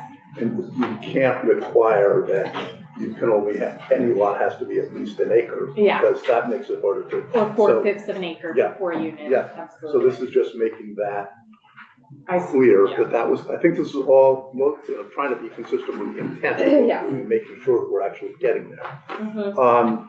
And then Section 3, is one change, is adding that you'll see in 42A, the sub 4. This just makes clear that, you know, when you're looking at which areas are, the language, all the benefits that would adhere if you have sewer and water, is making clear that, you know, it's not if you can't get there. Right, you can't There's connect it. other constraints, yeah, you can't connect, so. And then, moving quickly here, the next one I would urge you just to leave. Actually, it's not baked. In section 4, when this is appropriate, municipal panel hearing and deciding appeals taken on the section shall issue a determination within 60 days.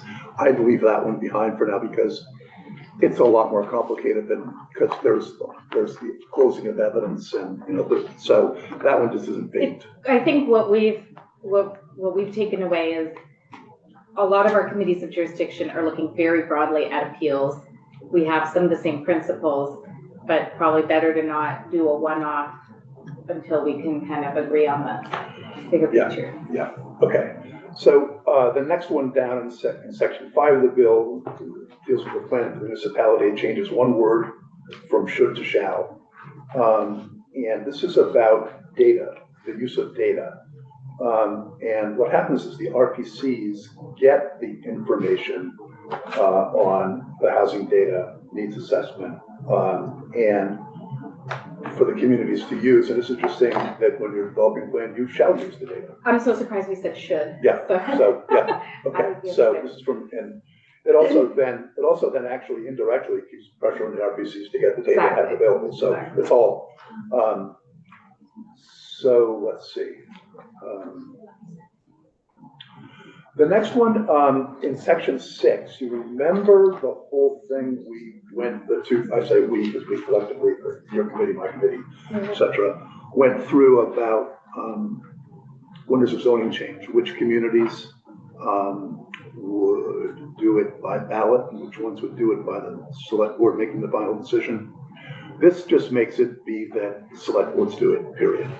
On the theory that that's a legislative representative body. That's why we all the other regs. But, you know, of course, everybody still has the right, they always had, Yeah. to get the 5% and petition. But this just makes, this would not distinguish between small towns, large towns.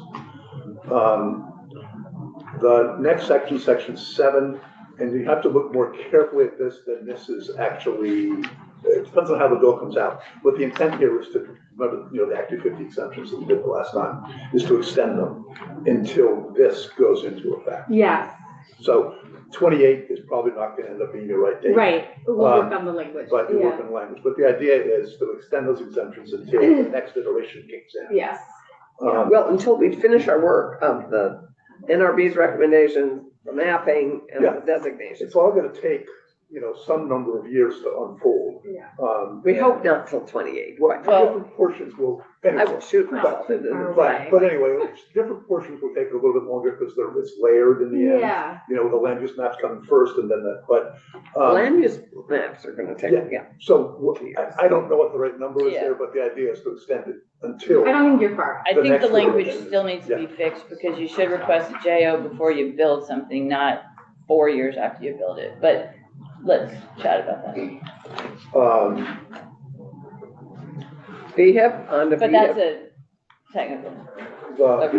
And then you go on to,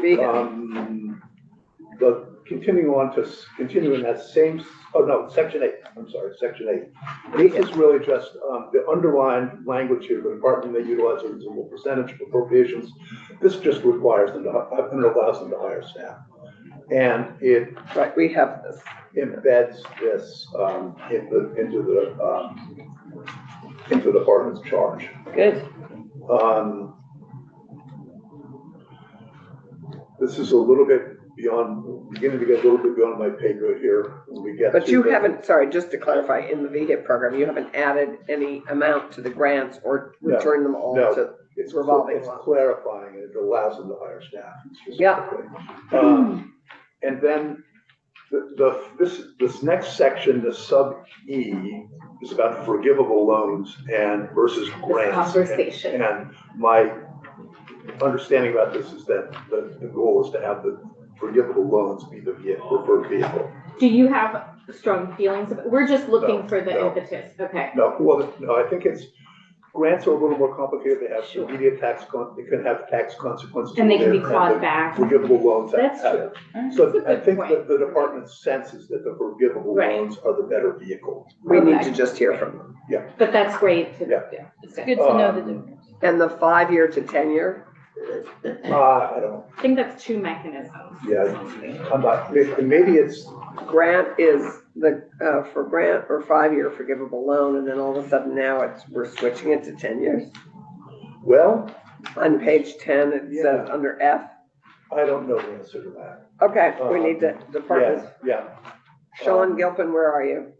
Sean, you're probably listening. Yeah, you're yeah, okay.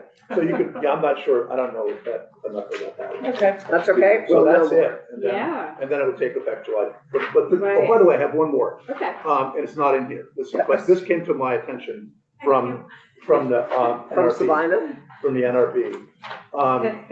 And as I understand it, and you have somebody here, she can come up and talk to you, but, you recall that the idea is that you can build an ADU anywhere. We want people to build an Yes, ADU. You can that build would an be ADU, nice. you can build an ADU, I can build an ADU. Yes, And what has happened is that when you have a housing development or residences that are under Act 250, anytime you do anything, you have to go back to get I an know. amendment. Yeah. So the idea here, our idea was if you can build an ADU. yeah. And so this would simply add language to the appropriate section, and I emailed you, you have a I do. copy, yeah.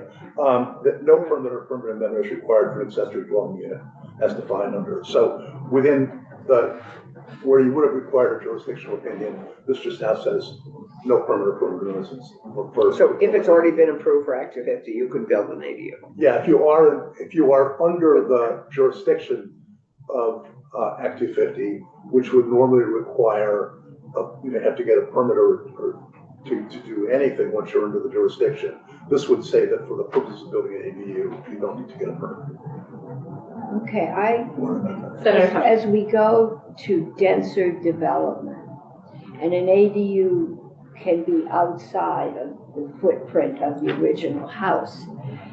As we get to dense development, Mhm. that additional unit might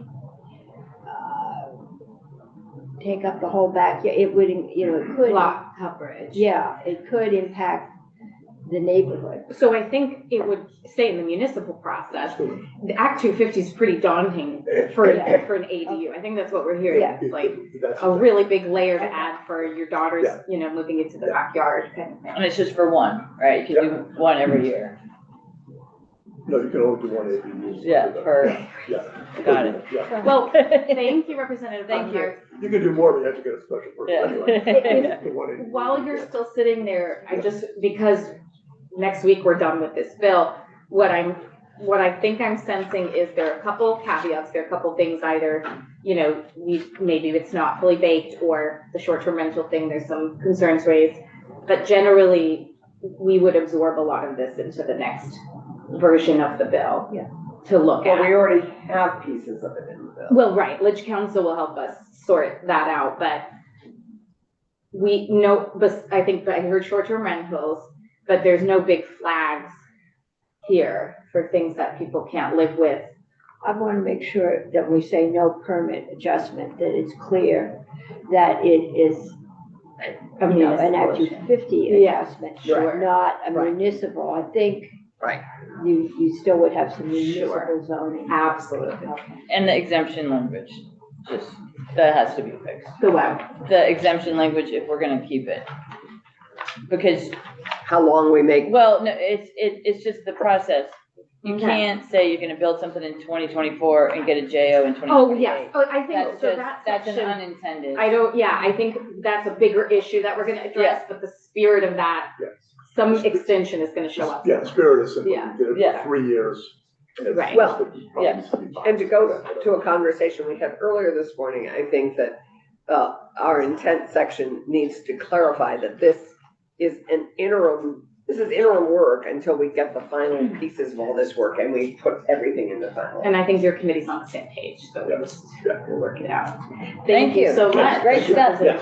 We're excited to work with you Get back to again. work there, Bongards. Get back to work. Representative. Thank Taylor, you do so wanna much. Share. Okay, so we have a half hour. And Madam Chair, and I'm just gonna need to leave to go to another Right at 11. place. I'm gonna leave a little bit before Oh, yeah. 11, so I can be there on time. So, let's, Be brilliant. do we have the recommendations written down? Yes, well, I think you have the recommendations you'll have them on the, presentation, and we do have a report, and the recommendations are in the report. The recommendations are in the, Should we pull Kurt something up Taylor. to look at? Well, Representative Taylor has a PowerPoint that has the recommendations. Oh, you have PowerPoint? Yep. Exciting, okay. I need to look at something so I can write A down. very good PowerPoint.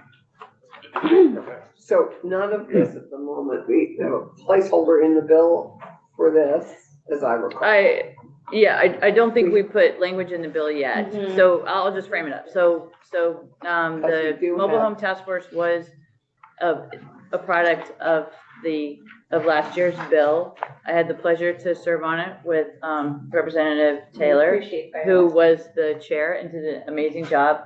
And the composition of the task force was great because we had folks who lived in mobile homes, folks who managed mobile homes.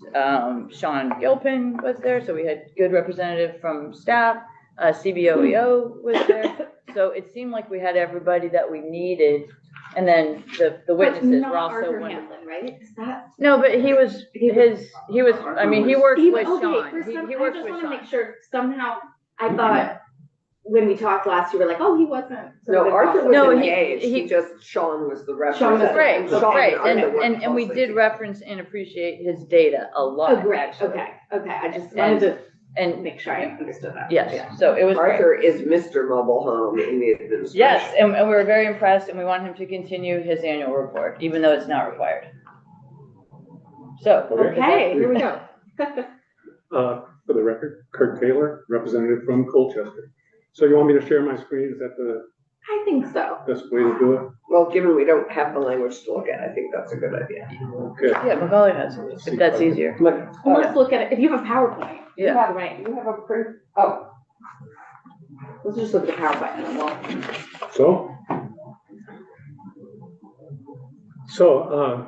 this is just an overview of the 40-page Mobile Home Task Force report that was now in the very final stage. It's been approved by the committee, by the task force, and I'm making the very final adjustments tomorrow night. It will be, the watermark draft will come off, and it'll be sent to your committee and the other relevant committees, and it will be done. So roughly, here's the overview of the statistics, just how many mobile homes there are, both in parks and outside of parks, and it's about 6% of our total housing stock. One of the charges was to look at how mobile homes and mobile home parks, their status within the housing in general. So this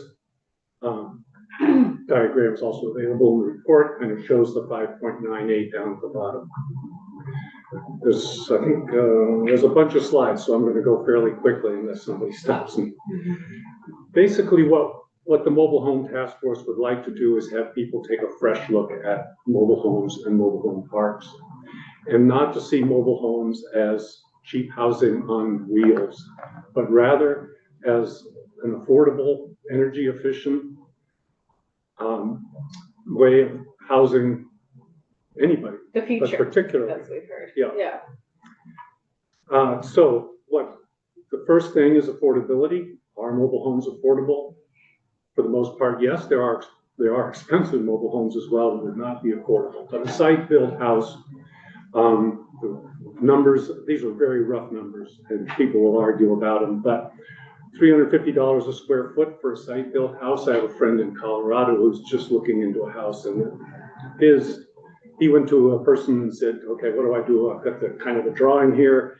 And the guy said, well, you should think $500 a square foot. So that means 1,000 square foot house is gonna cost $500,000. 350, it's gonna cost $350,000 for, now, a mobile home, which is about 1,000, could be about 1,000 square feet for a single wide, which would be 13 and a half feet long, wide, and 70 feet long, 3 bedrooms. That'd be about $150 a square foot, and therefore 150,000. So you can see the affordability of mobile homes in this case. Prices vary a lot, and this is not installed. This is just down at the mobile home dealers. These are the sort of prices we hear. Affordability is changing. This is the graph shows the price of mobile homes going up as much as for single and double wides in Vermont. I've got a nice little thing here that hides what I heard. There we go. So the percent price increase, you're seeing it's the same, you're getting the same kind of a percent price increase that you're getting with site-built or stick-built homes. Rent is another issue that has to do with affordability. So the rents on the mobile homes you see at the bottom, the middle is the consumer price index for rents houses, and the top is the ACS American Community Survey table that shows the rent for 2-bedroom Vermont wide unit. So those are going up. This one at the bottom, mobile homes, there is legislation that does not cap mobile home rent increases, but it makes it difficult and allows for a process for mobile home residents to object to a price that's a rent increase that's above the consumer price index. I want to do that for senior housing. Excuse me? I would like to do that for senior housing. So labor, this is an important part of why mobile homes are less expensive than stick-built or site-built houses. And if you look at these two pictures, the one in the upper left I took 2 days ago out in Colchester. So we have laborers working in the winter. If you kind of look at this through a bunch of different lenses, number one, you can look at it as just as these people are having to work out here, what's the quality of their work? The materials are stored in the environment, so they're subject to rain and wind and things like this. On the right is a factory where the same sorts of things are built, and you can see that the quality of the work can be much better when somebody doesn't have to fight with the weather. Yeah. I visited a factory, and if you're working underneath the mobile home, they can lift it up so that all the plumbing can be done underneath indoors. The other way to look at labor in a mobile home factory is these are probably independent contractors up on the left. Do they have workman's comp? Are they things like that? The people in the factory, they're probably working for $20 an hour instead of $50 an hour, which is what somebody, a contractor, independent contractor might be getting. But they're also subject to the training regimens of the factory. They get trained properly, they get oversight. Nobody's watching to make sure that somebody seals it up properly at the construction site. Climate change is an issue that really affects mobile homes, probably more, definitely more than site-built. Site-built home on a cement basement might get basement flooded. Certainly severe damage, but the whole house isn't wiped out the way this one is. Yeah, just say, I mean, that's in part because of where mobile homes are sited, not necessarily because of the construction. Which brings us to environmental justice, which is where they have been traditionally sited and where they are sited now.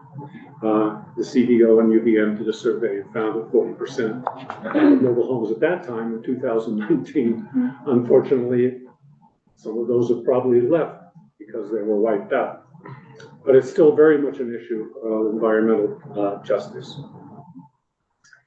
Okay, our key findings also for infrastructure. This is now getting into key findings and the recommendations. The graph shows when mobile home parks were established. 1970 is the tallest one in the middle. So about 75% of mobile home parks were established before 1975. And that's when you started having significant environmental regulations, federal and state. Yeah. And also changes in mobile home regulation itself. The thing to understand about mobile homes that people don't always realize is that they're mobile. They move across state lines. Because they're a product that moves across state lines, they are regulated by the federal government.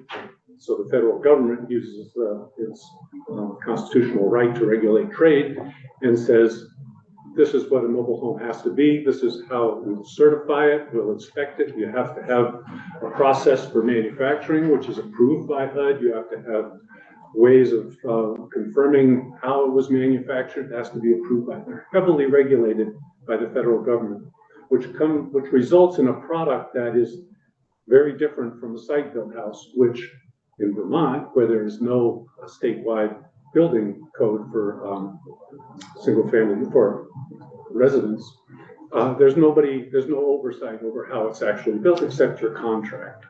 With mobile home parks, you have redress to the federal government eventually, but for other site-built homes, your only redress if something happens is to use the contract. The age of the mobile homes actually in Vermont is very difficult to determine because the data is out there, we just don't have it publicly available. It's publicly available, but you have to go to each town clerk to get it, to look at bill of sales or something like that, which would actually have the year of the model that was built. Otherwise, you can kind of get it indirectly. So this shows the mobile homes that were shipped to Vermont in the various years, and you can see that a lot of them were before 2007. Fewer homes being shipped now. Of those 20,000, you know that only that number have been shipped since 2008. So they're getting older. So our recommendation is to sustain enhanced programs that address mobile homes. There's a number of very good programs, and they just need to be continued and they need to be enhanced. Here, here. It would be good to have a comprehensive needs assessment for mobile home parks. We don't know really exactly what their infrastructure needs, and they are significant because of the lack of regulation over the years, and the lack of routine maintenance and upgrades along the way. In the individual mobile homes, we heard very good reviews on the MER program, mobile home repair, improvement repair, whatever it is, but it was very well received, and we're told this $600 grant kept this woman from having to leave her mobile home and become homeless. Just a question, was there any information about why there was such a precipitous drop in the number of mobile homes coming to Vermont over the years? Yes, there's lots of speculation. There's some very good reasons. There's a drop in general in mobile home production after the more strict regulation of the mobile homes, federal, saying they have to be built this way. So a lot of manufacturers just said, no, can't make them for an affordable price. So that dropped the number being shipped also. Mobile home parks, they stopped building. There were few new mobile home parks because of a number of reasons, but partially because they had to be reviewed by the ANR. They said that we passed a law that said new mobile home parks have to be reviewed by. But the majority of mobile homes seem to be outside of parks in Vermont, based on the numbers you were showing earlier. Yes. Now that's another whole reason. That would be probably the increased cost of them, and just since the early days, yeah. That's the only reasons I can think of right now for ones outside the park.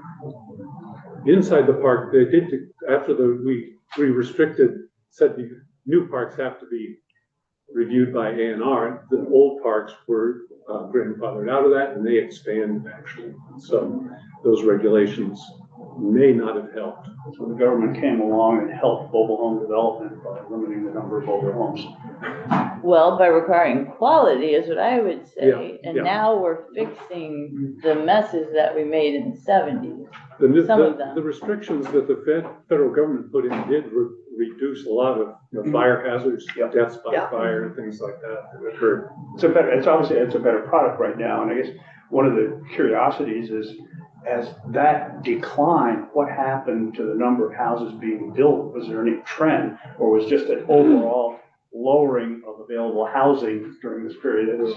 It's just something that would be interesting to know the answers. Yeah, that's a great question, and, Yeah. and correlate it with, stick-built, housing production too. We have heard that the mobile home production is ramping up more now. It is increasing. Well, Well, I know there different used to be varieties. at least one, if not more, mobile home manufacturing companies in Vermont who are no longer here. Right. There was one just outside of Fairhaven, and then there was a place in Middlebury that did manufactured housing, and that is no longer here either. But Vermont is still thriving. I mean, there are a couple. But we are some of the recommendations we're receiving around manufactured housing are supporting its production so that we're back up at scale to meet the housing needs. So I don't know if you all talked Yes. about that. Yeah, and even outside the parks, there's Yeah. installation requirements and things like that. HUD regulated installation, you have to put skirting down. And that, there is a shortage of laborers who will, or workers who will do the installation. Because they have to be HUD certified. Senator Clark. So Kurt, thank you for this, and thank you, Wendy, for your great work on this summer. I'm just curious, do the feds regulate, mobile homes or manufactured homes that are made in Vermont? I mean, are they and then installed in Vermont? Well, it's interesting, Vermont doesn't say you have to have, Vermont statute doesn't say you have to have HUD certification to install a mobile home in Vermont. However, you can get a loan without HUD certification. Even for one that's manufactured here and then installed here? Even if it hasn't crossed state lines, because you said one of the reasons HUD got There's involved. no HUD certified manufacturers in Vermont. Isn't Chinfield HUD certified? I thought Manufactured homes, Vermont was. they're not Vermont is- manufactured homes, they're not mobile home, officially mobile. Oh, homes. Right. mobile homes. Then it gets okay. into the definitions. Well, I hoped you all would. We did get into that. Did you? Okay, because You know, it's people very want complicated. cottages, they want tiny houses, they Right. want mobile homes, like, We did. Yeah. what, do we have a recommendation, do you think? or- Well, skip ahead maybe. I mean, we have. Oh, I'm well- sorry, I thought this was. No, there's- Oh, no, this is just A lot one more. of Oh, okay. 6 Yeah. Oh, then let's, recommendations. yeah, let's keep reason through without questions. Policy and program development. That's, we just wanted to make sure that, mobile home residents, mobile home park residents are included in any kind of policy and program development. We found it very valuable that, one resident that we had on our task force, she provided excellent testimony and information for I us. think we need to compensate them appropriately. Environmental justice was an issue that came up, and should be, I ran into it just this morning in Ways and Means of talking about housing policy, and it's something that just needs to be brought up constantly so that people are aware that Vermont does have an environmental justice policy Yeah. that specifically targets housing Yes. and lower income people. And the only national EPA environmental justice grants we've ever received were for mobile home parks. In 2000. So with regard to environmental justice, we have first to understand that larger proportion of mobile home park residents are in the marginalized community of lower income. It's the nature of low income, of affordable housing that will attract people with lower incomes as well as people with higher incomes, many different kinds of people. But it's also important to understand that mobile home parks are like any, or very similar to any lower income dominant neighborhood. They have the same issues, they're not that unique in that respect. Meaning, Meaning, don't discount the lower income people that are living in neighborhoods outside, in cities. There's the same issues are involved, the same, issues, social issues are involved in both of them. And then also, the environmental justice issue comes in, is they are more likely to be located in flood hazard areas. And it's, the infrastructure has been harder to maintain. When you're living in a city and you're in a lower income neighborhood, your sewer system is still managed by the city, and they have the resources to have taxes on the better financed people in the town. They have access to the municipal bond market, where mobile home parks do not. So our recommendation was to adequately fund the Environmental Justice Advisory Council to monitor and confirm the inclusion of mobile homes in any policy, that, just to raise the environmental justice issue and continue that. Speak in my language. Okay, modern mobile homes was one of our charges, was to find out about modern mobile homes. And our key recommendation was pay attention to them and use them, because it's a very unique product in that you have a federal program which is designed to be affordable. I can't think of any other program, aside from maybe loans and things like this, that are targeted to affordable people. They don't regulate soda and say that the can has to be affordable. They let people buy what they want, but with mobile homes, the goal is affordability, specifically on a federal level. So that means that the manufacturers are constantly trying to keep it affordable, but they're also trying to utilize as much technology as they can to make it work. We start getting into the kind of codes, building codes that apply to mobile homes, and prescriptive versus performance-based, and you get the idea is you have a product which is designed to be efficient, but it's also kind of it's a unique product. And which runs into difficulties, because you have to have the people who maintain it have to know how it is built and the technology behind it. A mobile home can, if left unrepaired, if not repaired properly by people, can deteriorate quickly, probably more quickly than a site-built house. So it's an interesting kind of product, actually. So we want to make sure that we add where am I? Modern advancement in building technology. We want to encourage the use of modern technology without sacrificing quality. And specifically, energy efficiency. Efficiency Vermont has developed a number of products that they are on the verge of being able to be HUD, well, they're already HUD certified, HUD manufactured, they are, some of them, but they want to be able to make it sure it's affordable, and they're very close on doing that. Being installed some are being installed down in Bennington, for an example. So it's possible, and the only problem is that the energy codes, the Vermont energy codes, are a little stricter than the HUD ones. So we have mobile homes coming into Vermont which do not come up to the statewide energy standards for stick-built housing. But that's another whole issue that we got into, which is discussed in the report. Park governance is an issue in that people who, the state law allows if a park is going to be closed or sold, the residents have an opportunity to buy it as a cooperative. Right. So, which is good, and it's worked out. A number of parks have done that. The trouble is, it's a whole new realm for the people who form those cooperatives. CVOEO has done a very good job at trying to support those people, and CDI, the Cooperative Development Institute, has also worked with parks to help them do the governance. But there's still a need for supporting those efforts, and so that they're sustained over time.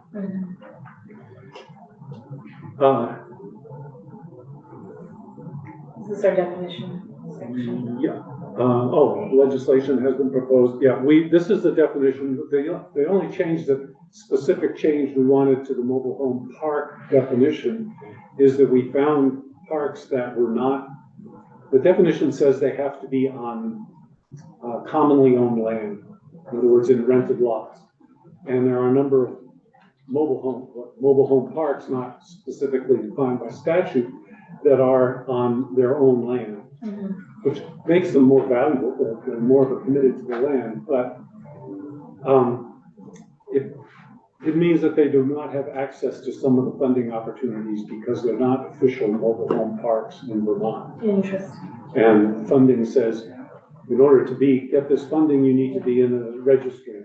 And the registry follows the definition, state definition. So it's a small change to statute to make mobile home park definition work for people who own the land underneath their mobile home.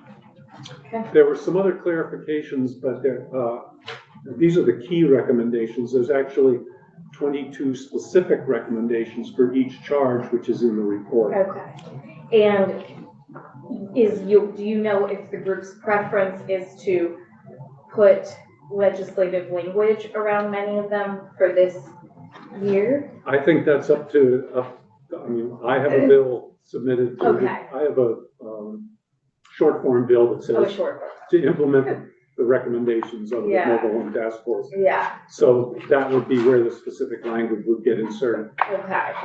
I don't know whether Senator Harrison has a similar bill. Yeah, I know you don't do short forms, so I'm not Right. sure what, I think she does have, I'm not sure. okay, well, we'll talk to her and perhaps we could get Sean and Arthur's capacity to help us write any of this down that they feel like isn't well captured or, Yeah. We have a whole section sort of saved Right. about for mobile I homes just, in this bill. we just have limited capacity to draft. Yeah. So I just don't think Arthur and Sean can help us. Another one of the charges was to look into the data that's available and what could be enhanced in that respect. Yes. There is a lot of data on mobile home parks, specifically the housing and community development.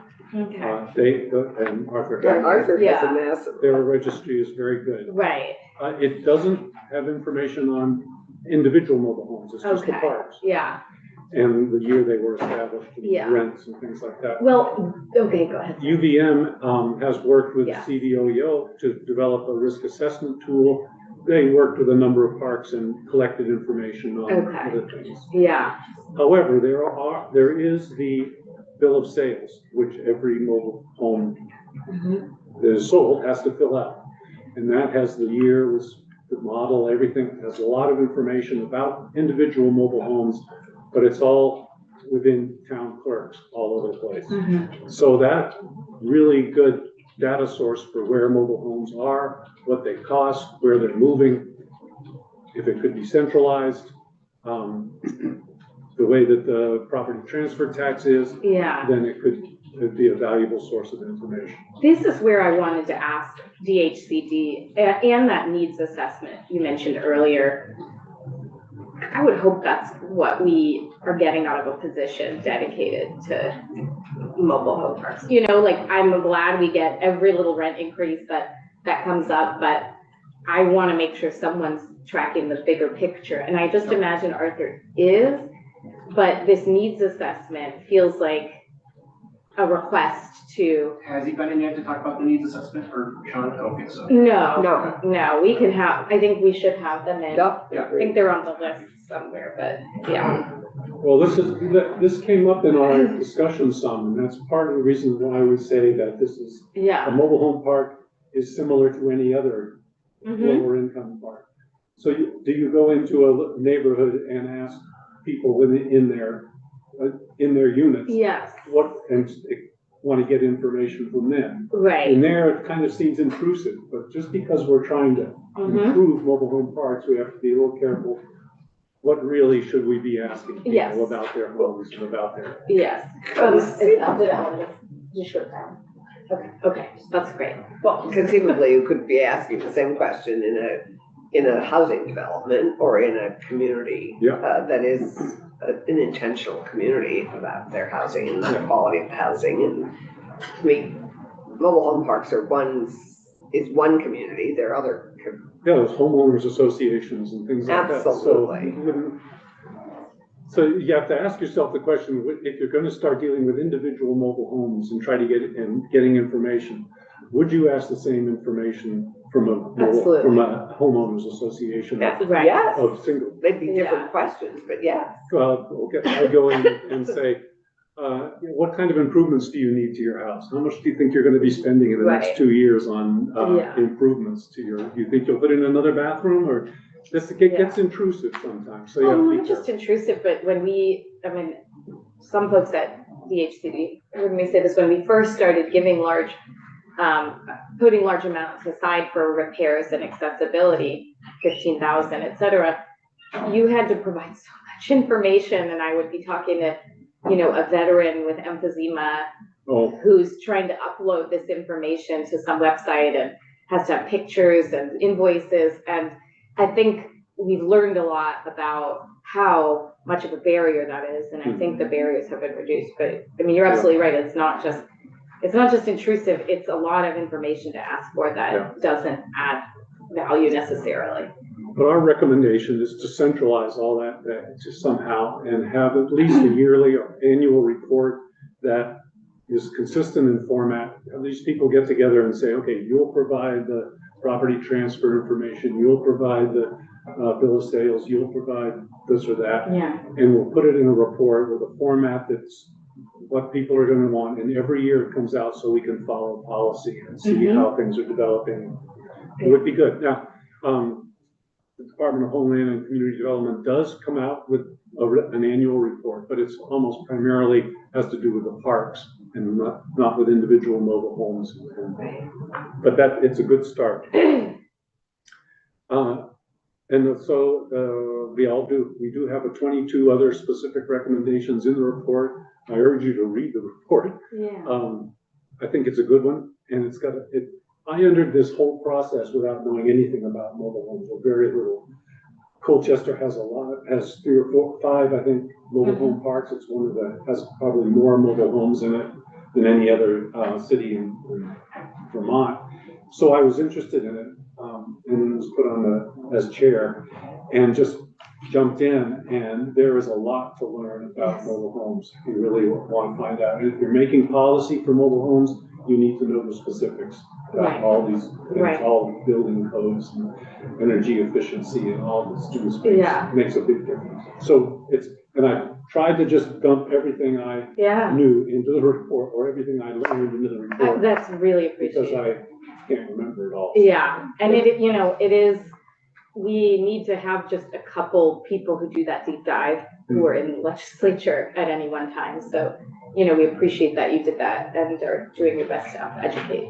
So we'll get the report as soon as you are publishing it. It's Which would out. be, I thought you said it was there's a still a final- draft. Oh, okay. I'm not sure what a final draft is, but that's what I call it. But you don't usually send it, Ledge Council usually sends it to us Yeah, in final form. Ledge, if we, I hate to say it, but if we stuck with Ledge Council wrote it completely, then you wouldn't get it this session probably, and you certainly wouldn't get it before process. So who then publishes, but I guess my point is, who then is responsible for actually publishing it and distributing it and putting it up on the website? I will email it to you tomorrow, late tomorrow. Great.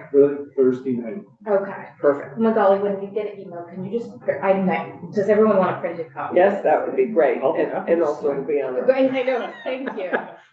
We appreciate that. Well, thanks so much, Representative Taylor. We appreciate all this work, and Thank you. I think you will see it represented in Okay. the bill this year. And it would be interesting to know which town or city has the most number of mobile home I parks. believe it is. Arthur would tell us. Mobile home, well, I could look at, You I could have be the the most database. You can nerd out. capital of Vermont. Most mobile home parks, I think most mobile homes, it's Colchester. So you may be the mobile home capital. Okay, thank you, I'm Representative done with Taylor. mobile homes. I don't think so. Yeah, probably not. I will say this as we transition to Ellen, I would feel a lot better about next week if we finish walking through the bill this week. Oh, yes. So let's get Ellen in the chair, and I'm including myself, let's try to be really focused on clarifying questions, et cetera. And try not to get into bigger policy conversations and miss whole sections that we haven't read through. So Ellen, take it away. Hello, Ellen Tchaikovsky, Office of Legislative Counsel. I believe we left off on page 17. Okay. And as we're getting there, Senator Brock, I don't think you were here for this. I'd like people to be generally holding 8:30 to 12:30 next week as much as possible for final markup of the bill. 12:30 is more challenging. Yeah. I know, have some but conflicts.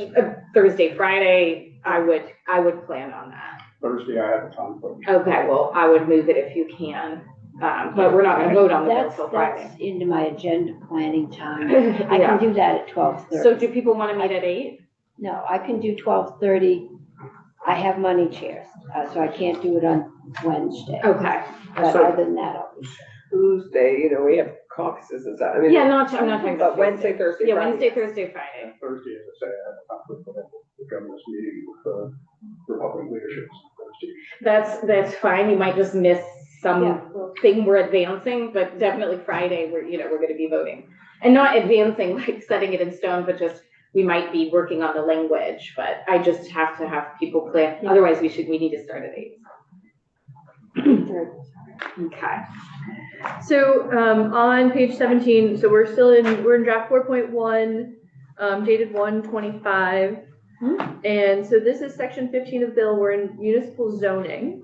So on page 17, we're in appeals. So for purposes of this section, an appeal shall not include the following: any residential and mixed-use development containing up to 25 dwelling units within areas served by municipal sewer and water infrastructure, any permitted residential and mixed-use development that does not require conditional use review. Development requiring conditional use review may be appealed. Any housing or mixed-use development located within a designated center in a zoning district that allows residential development. So again, this is a big deal, but we want to clarify questions about the language. Like I get that this is a big You know, as thing. long as if it's a conditional use, Right. that there is an appeal, at least locally, that would be okay. Okay. So, section 16 at the bottom of page 17, this is adding language regarding an appeal bond.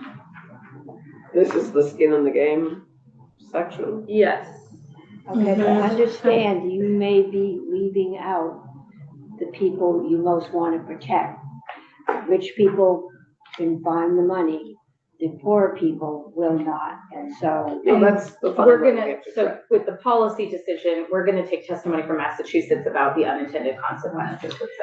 Right, and I will say, Massachusetts has had some really interesting conflicts in their appeal bond because we can talk about it a little bit. Massachusetts is a state appeal bond for housing, and the city of Boston has a different one. Oh, jeez. And so I will say there has been, one of them has had a lot of litigation because the language is very vague. That helps us when we talk to Massachusetts to make sure Everyone is possible. we know what not to do. So, yes, and yes, all right. So the language that's in here currently came out of H 719. So if an aggrieved person elects to appeal the judgment of the appropriate municipal panel on an application for a housing project to the court under this chapter, the court shall require that person give security by posting a bond onto page 18. So this is E-Court, just with the chapter example. Yes. Okay. Yep. This is an appeal from a municipal permit on housing to the environmental court. Post a bond to the state in a sufficient sum as the court directs to compensate the permit applicant for at least half of reasonable associated costs incurred by the permit applicant as a direct result of the appeal, if the appeal is denied, but found to be non-frivolous. As used in this subdivision, a non-frivolous appeal means an appeal that would not have a reasonable chance that would not have a reasonable chance of success, such as an appeal that is unsupported. That's a non-frivolous? Yes, so this is saying first that the court can require an appeal bond for a non-frivolous lawsuit. So that is an appeal that has a potential. Okay. Because already there are some parameters on frivolous lawsuits being discouraged. Mm-hmm. So I will say that this is a little unusual. Right. Because you're saying someone who has a meritorious appeal still needs to pay the bond. Also, to compensate the applicant for, number 2, all reasonable associated costs incurred by the permit applicant as a direct result of the appeal, as well as additional injury if the appeal is denied and found to be frivolous. Oh, there's a space here. Or returned to the appealing party if the appeal is successful. Now, does that mean, for example, that you've got legal costs, for example, that the other party incurs by virtue of the appeal? I would assume that would be one thing. Yes. So this is a very good point. So this is the issue they had in Massachusetts. The court has found in their appeal bond language that costs only refer to costs associated with the litigation. Interesting. File, and so the statute in Massachusetts is very short Okay. and does not spell out what costs means. And so typically in litigation statutes like this one, costs really do they don't necessarily refer to attorney's fees, but court costs, which includes filing fees and expert witness payments, Oh my God. and any other, so. That's like a modest piece of the cost. But if you need an Correct. engineer to do a new take on something, Court costs are. Court, yes. like if they're on the witness stand, those hours. Yes. Okay. Now, so let me just read the rest of the language and then we'll go Yeah. back there because there's a couple other issues here. Yep. So a motion to waive the appeal bond will be allowed if the party is indigent and has non-frivolous grounds for appeal. So that's both some kind of income threshold and has merit. It's not or, it's and. It's and, yes. And as used in the section, denied means that the court decision affirmed the appropriate municipal panel's decision. And so a person who wants to appeal an appropriate municipal panel's decision needs to put up a bond. They need to do that here regardless of even if their appeal has merit, which is something that the court regularly does weigh, whether something is frivolous or non-frivolous. And here we're using the phrase denied. So the bond will be given to the applicant if the panel's decision is upheld and therefore the appeal is denied. To deny an appeal generally has a different meaning. That means like court says, no, you don't get to appeal. And normally the court would say that because it is frivolous. The court regularly denies appeals that are considered frivolous under their own rules. So a couple of flags we've already hit on. What do you want the bond to cover? This language is costs. Now, the court in the Massachusetts, I can do a little more research and provide you the really specifics of that case, but because we're talking about housing permits, at this point, there have not been construction costs.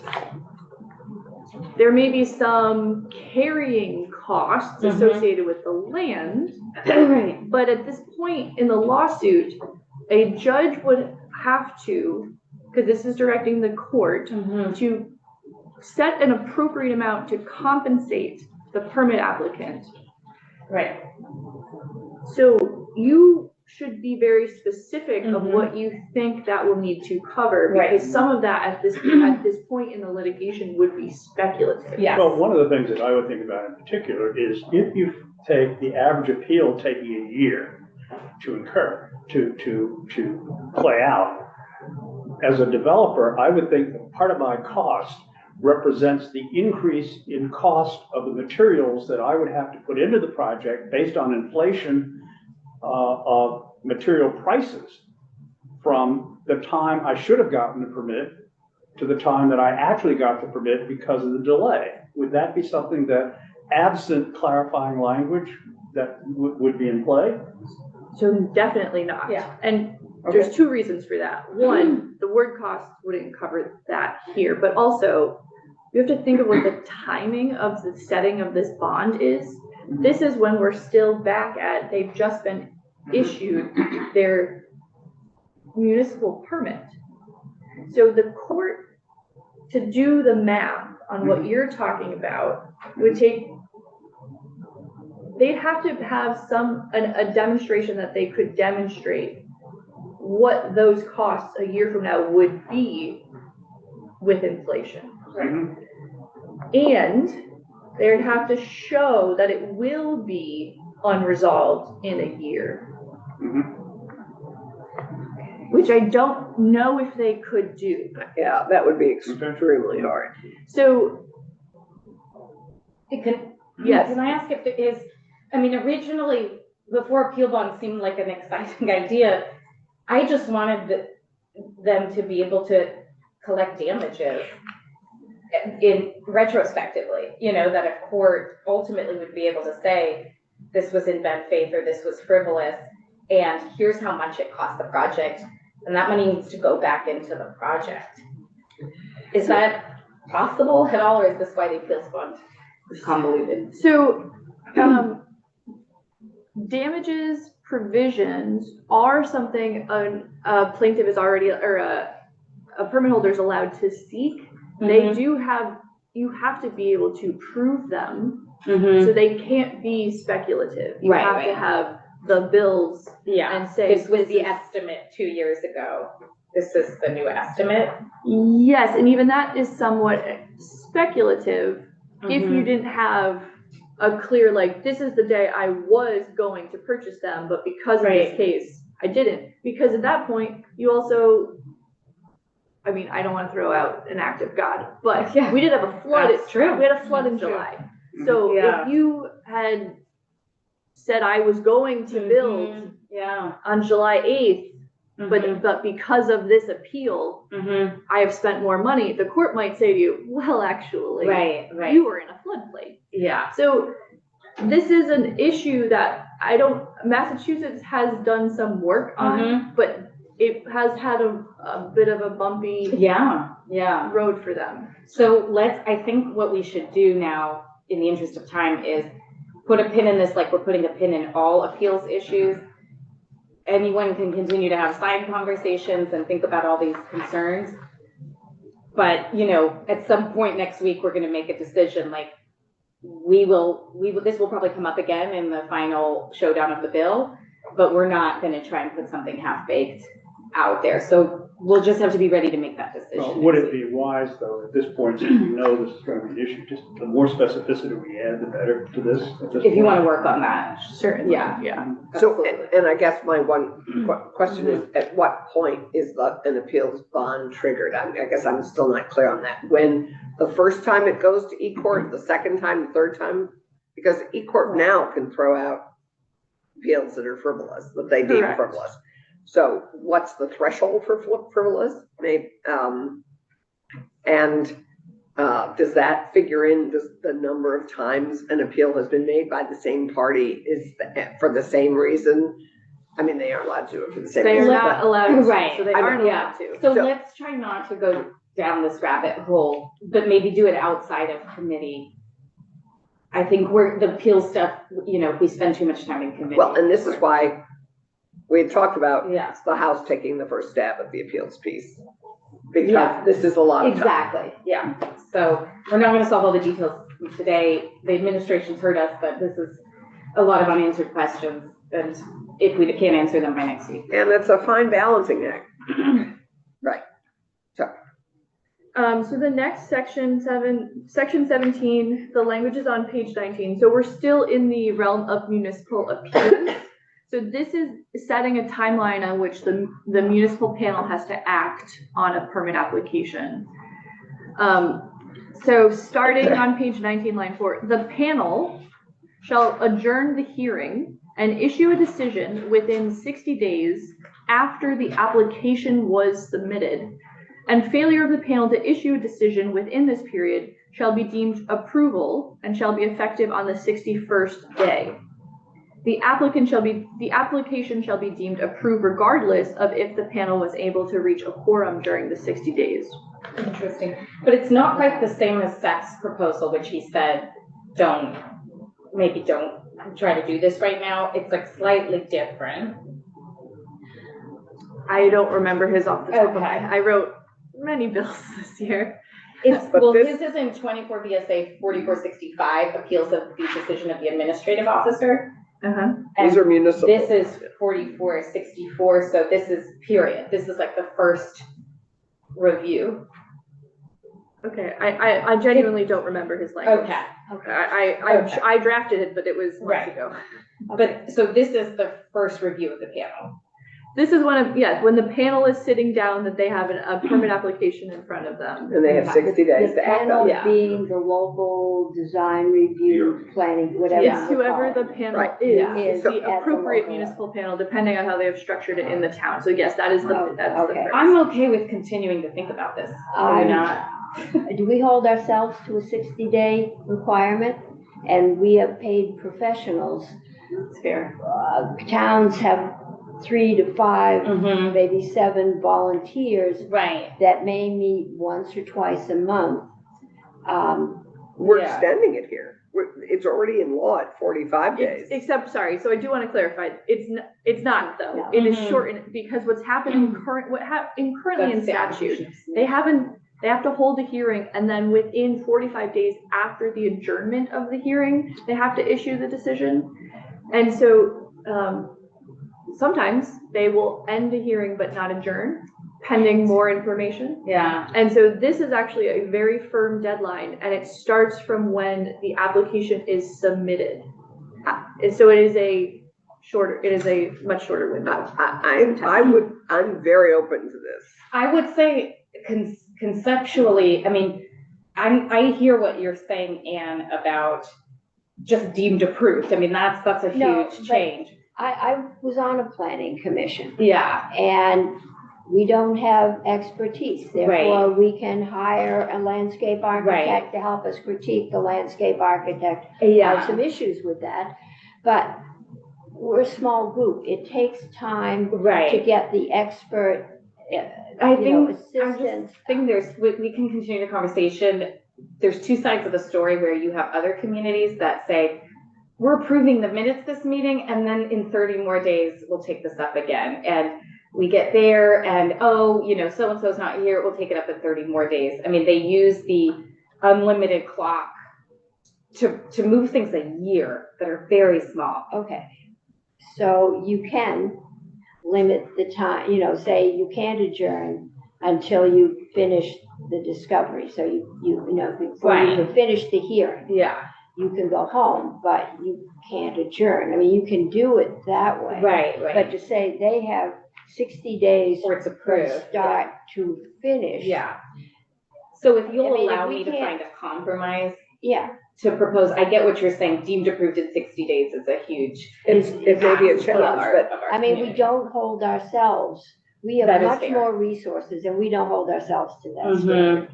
Right. I just don't want people to be able true, to we have gain 4.5 months. No, into infinity, Okay. I haven't known towns to do that, but you probably have, so. Yeah. I don't. I know towns that have done that. You all live in. We have, our time frame is 4.5 months. Okay. That's a long time. It is, yeah, so I mean, to go to Ann's question.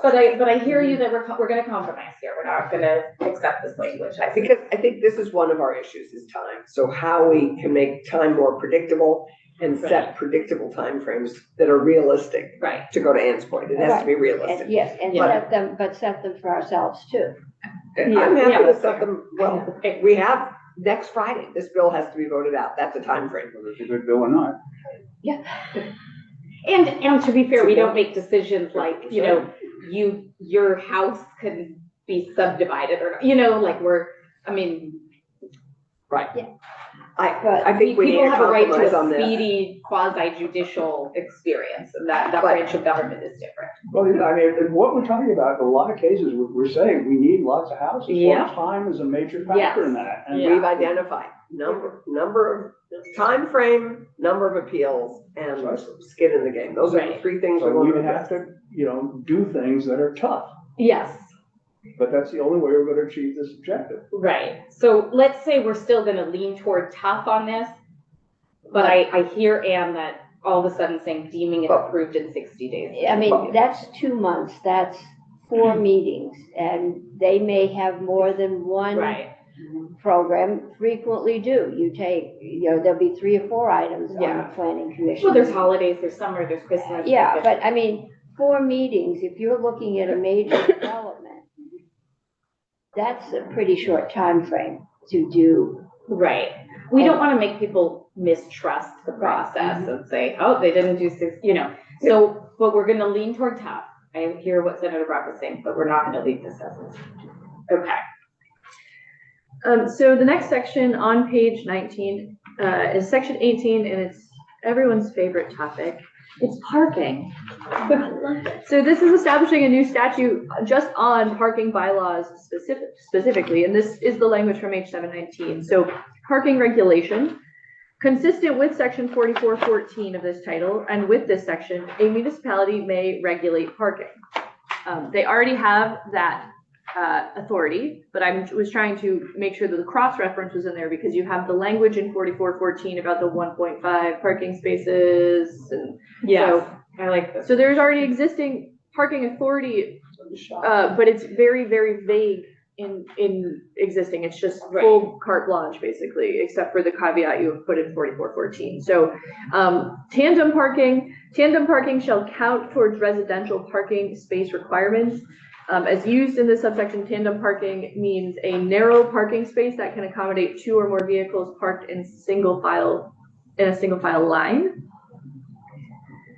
Parking space size standards. For the purpose of residential parking, a municipality shall define a parking space as not larger than 8 feet by 16 feet. I think that's the size of the Mercury station wagon I used to drive. I know it was a perfect fit in the. Good, now we have a visual. Existing non-conforming parking, a municipality shall allow an existing non-conforming parking space to count towards the parking requirement of an existing residential building if new residential units are added to the building. Adjacent lots, a municipality shall allow excess parking spaces in an adjacent lot to count towards the parking requirement of a residential building. I'm trying to understand what that means. If you have an adjacent building that's owned by somebody else, how would that work? I think it's open, and I think you should maybe think about that. I'm not entirely sure. Yes, Yeah. there would probably need to be some kind of clear permission, maybe. Does Right. that permission last for infinity? We have this conversation in St. Albans because Yeah. there are cities that basically say, if you can guarantee someone a spot close by, that counts, but it's incumbent on the Yeah, landlord. but the issue, of so- course, is what does that mean? Right, so And does it bind a future Heard landlord? that. And we'll look at I don't know. this. But remember, for Chip at least, the notion that the parking garage, which is somewhat close by, counts. Yeah. Solved a lot of his issues, so I just don't know if we need to fight for this particular provision. Okay, when you say tandem, you said park behind each other in a line. The issue that I've seen come up is I need 4 parking spaces. I've got a driveway that's 2 cars wide and 2 cars long. But they have, you know, if one tenant's parked there and wants to get out and the second tenant's there, so they don't allow that I always thought was tandem. It's two straight lines Right. next to each other. I think what we're saying is the market can take care of this. No one likes tandem parking if they have to deal with their neighbor. Right. It might lower the cost of the unit. We see that all the time. But more than likely what's happening is you have this requirement and you probably have the same unit have two cars and it just allows them to use, you know, both of their parking They spots. just have to hone their parallel parking skills. This is not difficult.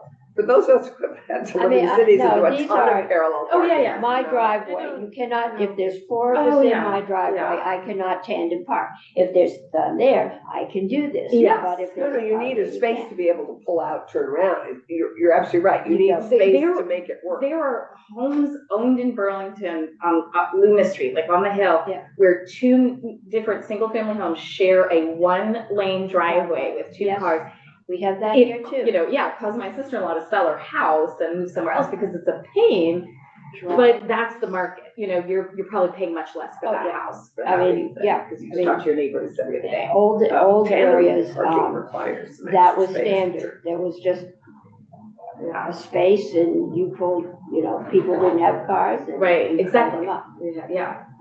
So I think we're still open to all of this, but I'm, you know, agree with Senator Bruck. I think it would be helpful to have more clarity on adjacent lots. I don't think that I think adds clarity distance- to anything. No, and I Yeah. think distance from the housing unit to, what does that mean? What's the space? What's the distance? So section 19 is an appropriation. It's $250,000 to the Municipal and Regional Planning Fund to assist municipalities in updating their bylaws with last year's Home Act, and then the designation program and Act 250 reform.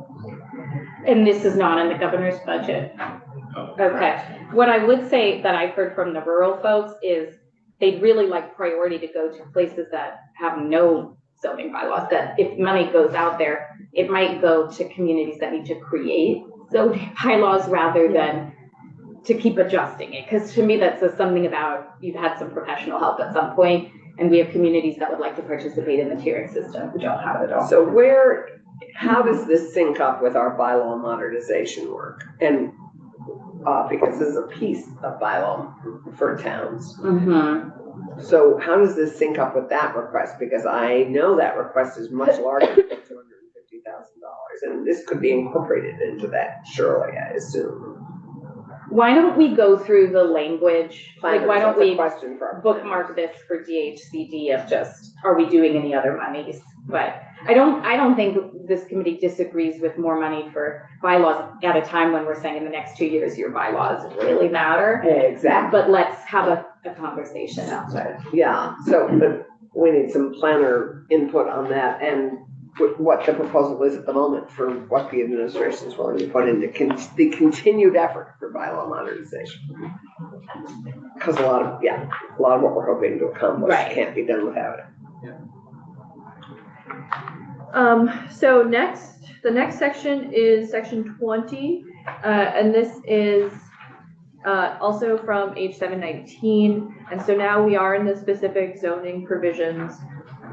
So on page 21, this is language from last year. So starting on line 5, no bylaw shall have the effect of excluding these multi-unit or multi-family dwelling from the municipality. In any district that allows year-round residential development, duplexes shall be an allowed use with the same dimensional standards as a single unit dwelling. In any district that is served by municipal sewer and water infrastructure that allows residential development, multi-unit dwellings with 4 or fewer units shall be a permitted use unless the district specifically requires multi-unit structures to have more than 4 dwelling units, and a permitted use on a lot that is at least 1/5 of an acre in size. So the new language here is the last part I read, but the part before that is what you passed last year. Right. So this is about duplexes and then multi-unit dwellings with 4 or fewer units. So I do just want to flag this language because I'm a little bit confused by it. So multifamily with 4 units Yeah. shall be a permitted use on a lot that is at least 1/5 of an acre in Yeah, size. I think we just heard this from Seth Baumgartz. You can have a single family home that's on 1/5 of an acre and it can be turned into 4 units that the market will bear without needing 4/5 of an acre to allow for that housing. And I think what we're seeing is communities say, you have 4 units, you need almost an acre of land, but if you have a large house, you know, you can have an efficiency, you can have, you know, you can get your 4 units without people feeling like they're living in a dungeon, you know, so I think we just heard this from Seth, I'm perfectly happy with this. And it clarifies, its objective is It's to clarified clarify because people got confused. from last year's Yeah. work. So I think this is a clarification, isn't it? Are you not seeing this as clarification, Ellen? This was my intent last year. I just want to make sure that layered with the other things in this bill, it does reflect your intent, and I'm gonna. Yes. Okay, then Yeah. tell us where it may be in conflict. I will. Thank you. That's why you get paid the big bucks. So in an area served by municipal water and sewer, so I'm down on line 16, sewer and water infrastructure that allows residential development, bylaw shall establish lot and building dimensional standards that allow 5 or more dwelling units per acre for each allowed residential use, with that standard being applied on a proportional basis, allowing for 1 unit on every 1/5 of an acre. Any lot that is smaller than 1 acre but granted a variance of not more than 10% shall be treated as 1 acre for the purposes of this subsection. So Density and minimum lot size standards for multi-unit dwellings shall not be more restrictive than those required for single-family dwellings. So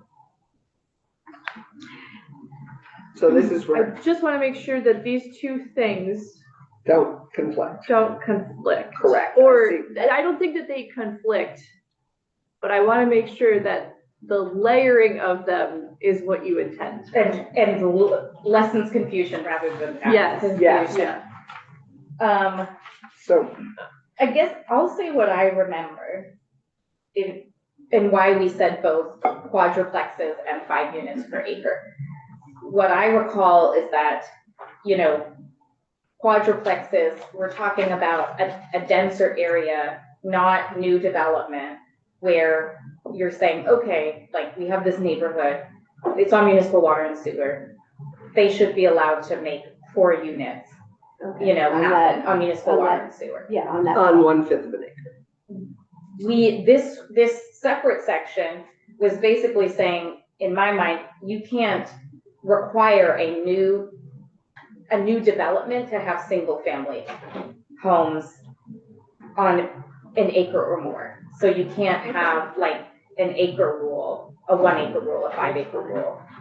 So Why can't we just be explicit about that? I don't know, but I Were we mean, I explicit? remember this felt important to say you can't, you know, tell them you only have 1 house per acre. I mean, I don't know if that's what you said to me when you requested the language, but I mean, I can make it say what you want it to say. So I think, No, I guess I'm getting back. You say you can put a quadruplex because there's a 1/5 acre lot. I think we're trying to encourage communities to encourage housing. And as I said, if I think of some of my little villages, because very few have a town center around here. Find the town, Berlin's trying to create a town center. Right. But it's a huge area. Does it have municipal water and sewer? Up on the hill it does. Okay. I doubt down in the valley it does. Actually, Berlin has private, they have water. Sewer is some private, some iffy. The city of Montpelier had to map it in order to put our filtration plant in there. But I've got Calais. It's huge, but there is no Calais. There is Maple Corners, there's East Calais, they're hamlets. they're hamlets. And if you're encouraging them to encourage housing, to say to them, if you're gonna, allow residential development, you have to, in that pristine field by the pond, allow quadruplexes. I think that's going to, we can say, oh, you can, do nice architecture, but that's not, I think it'll make it harder for towns. So no, it wouldn't do that. Yeah, this has to be on water and Where sewer. there's municipal water and sewer. Yeah, this has to Right. be municipal water. Okay, but Yeah. still, if I'm going to the expense, and I'm a little hamlet of running water and sewer. We Right. had that with the Bradford people. Right. I'm not sure, rehabbing an old Victorian house is Mhm. one thing, but building a new quadruplex. I just think it will I think it will frighten them. I will just say, I will say, at some point, the question to me is, do they receive the benefits of the designated areas? At some point, are you getting competitive grants or access to municipal water and sewer infrastructure dollars? Are you getting allowances that give you flexibility if you're saying, but we don't want quadruplexes? I mean, that to me is not meeting the intent of developing dense housing Right. in where you have municipal water and sewer, and we're paying for it. Yeah, and making smart use of the investment. Right. Then we just won't put in municipal Yeah. water and sewer. Or we won't pay. That's I mean, like, I think that's ultimately where it comes down is I think the benefits that we're providing have to align with communities that are meeting the spirit of the law and not trying to circumvent multifamily housing. Okay, you're not. So do I think we need this section, or is it saying what we want to say? I don't know. Did this So come if from you're- H719? Okay. So we're trying to clarify here that we are not wanting any longer, and we made explicit above, Yeah, that we are no longer supporting 1 acre, 1 house. exactly. So I think maybe we could just be explicit about that. Yes, Instead of this. that's fine. That you have to allow it. I say having to allow quadruplexes is just frightening, but, these are rural towns. Right. They're tiny little hamlets. And what's being said here is you could have 5 single-family homes. Yeah. You just can't say it's 1 single-family home per acre. Yeah, so if So you could that, have Right, 5 that's cottages, which fits in, I Right, think, to that Carol's. is fine. I'm just saying that to tell them if they apply for a grant, and get water and sewer, Yeah. then they have to allow multifamily Yes. housing in the everywhere. hamlet, To me, that's, Everywhere. yeah. in the area that's served by water. If and they're sewer. getting our money for their municipal water and sewer, They they are, cannot discriminate against multifamily housing. because Up to the 4 units. the cost of water and sewer is prohibitive. So we are not obviously supplying enough money. You may get some money, but Sure. that's why Sabin's pasture isn't getting developed, because the cost of running the water and sewer, and we've heard that multiple times. But it would be a shame if we did pay for some huge investment and they said, oh, by the way, there's so little housing, allowed here. I mean, if we are gonna make such a big investment, it has to pencil out that it has That's- more units. And, It's yeah, fine, then So- you won't get that much rural housing. so Ellen, what are you recommending to clarify this? So that I'm this- not making a recommendation. So just for clarity, I technically drafted H719, but you should ask the intent of I So- cannot explain the intent of this section. I just struck it out like with my, that was my instinct is, I don't think we need to clarify further how much, anything you need to do to achieve the 5 units per acre. It could be 5 little cottages. It could be 3, whatever the it could heck. be whatever, it Yeah. just can't be 1 on 1 acre. Yeah, and the town can't explicitly say you are not allowed to have, like, a developer has the permission by right to do 5 units per acre. That is not about quadruplexes, it's not about anything. You can do five, that, It's So fine. then for the you're senior proposing, cottage. let's just strike section I'm 12. gonna say yes. Okay. Moving right along. I'm okay, I don't know, like, if this needs to be clarified, but the second sentence that says density and minimum lot size standards for multi-unit dwellings shall not be more restrictive. I think that's a valuable, Then Way let's to just capture reduce our- section 12 to that one sentence, or add that one sentence to the section before. whatever is right in your track. Okay, so keep top of page 22, lines 1 through 3. Oh, here's the unit roundup. Yes, so then on page 22, there's another provision related to last year's Good. language. So, page 22, subsection 13, in any district served by sewer and water that allows residential development, bylaw shall permit any affordable housing development, including mixed-use development, to exceed density limitations for residential developments by an additional 40%, rounded up to the nearest whole unit, which shall include exceeding maximum height limitations by 1 floor, provided it complies with the fire code. So this is the density bonus you built in last year for affordable housing. And so this is clarifying that it should be 40% rounded up to the nearest whole unit. Right. So on page 22, section 21 is adding language in 4413. And this is the section you will remember last year that you worked on related to emergency shelters, which is synonymous with homeless shelters. And this is the section that limits what a municipality, what their zoning can regulate on a specific list of uses.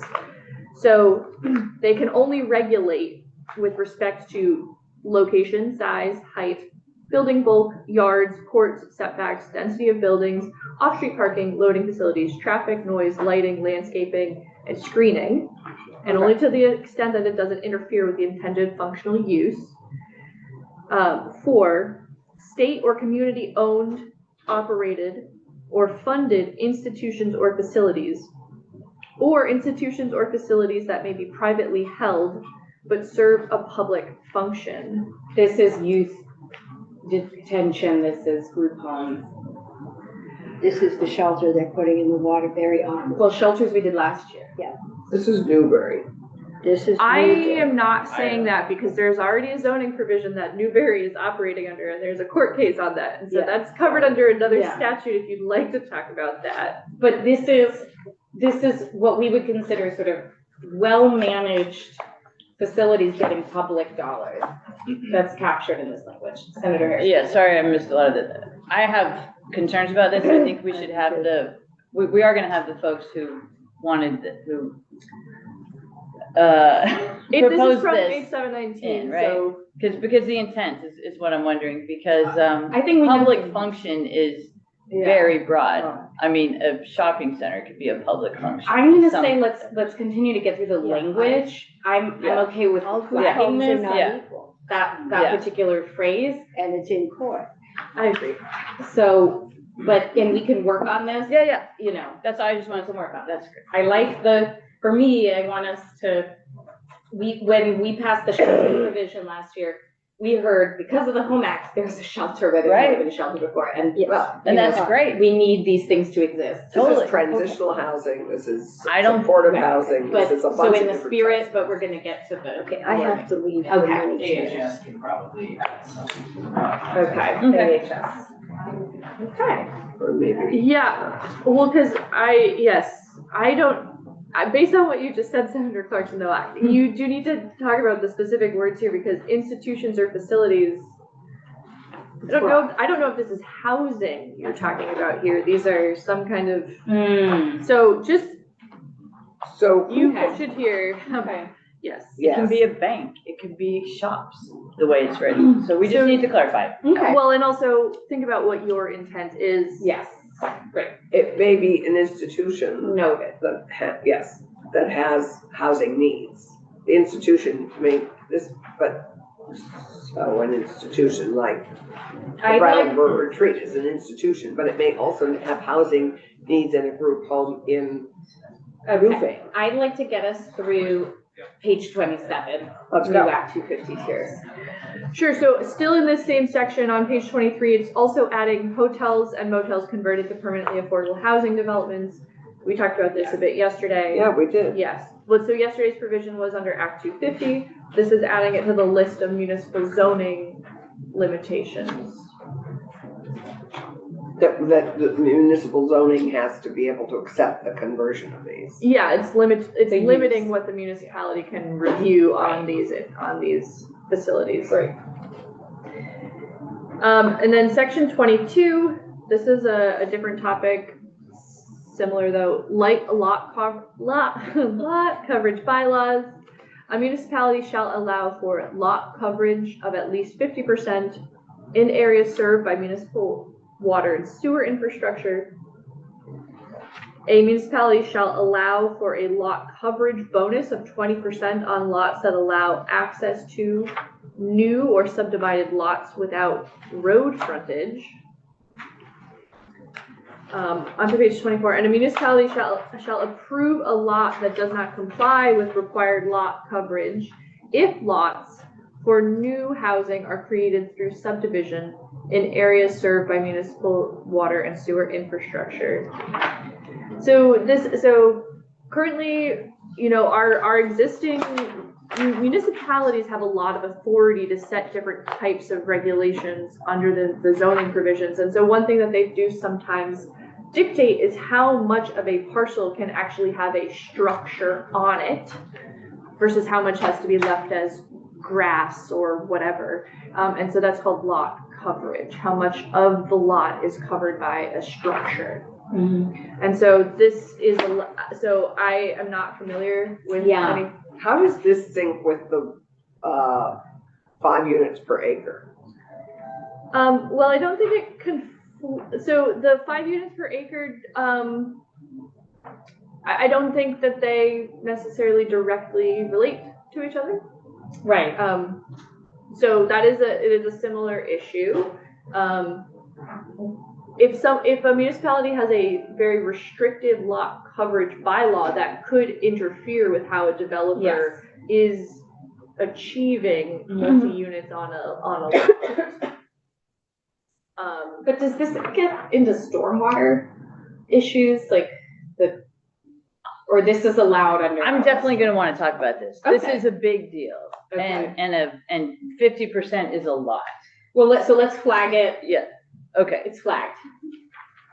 okay, thanks. And it looks like the commission, you know, well, there's a lot of public conversation that need to happen now. Okay. Yes, and that was also in H719. Okay. On page 24, section 23 is not in H719. We will need to spend some time on this.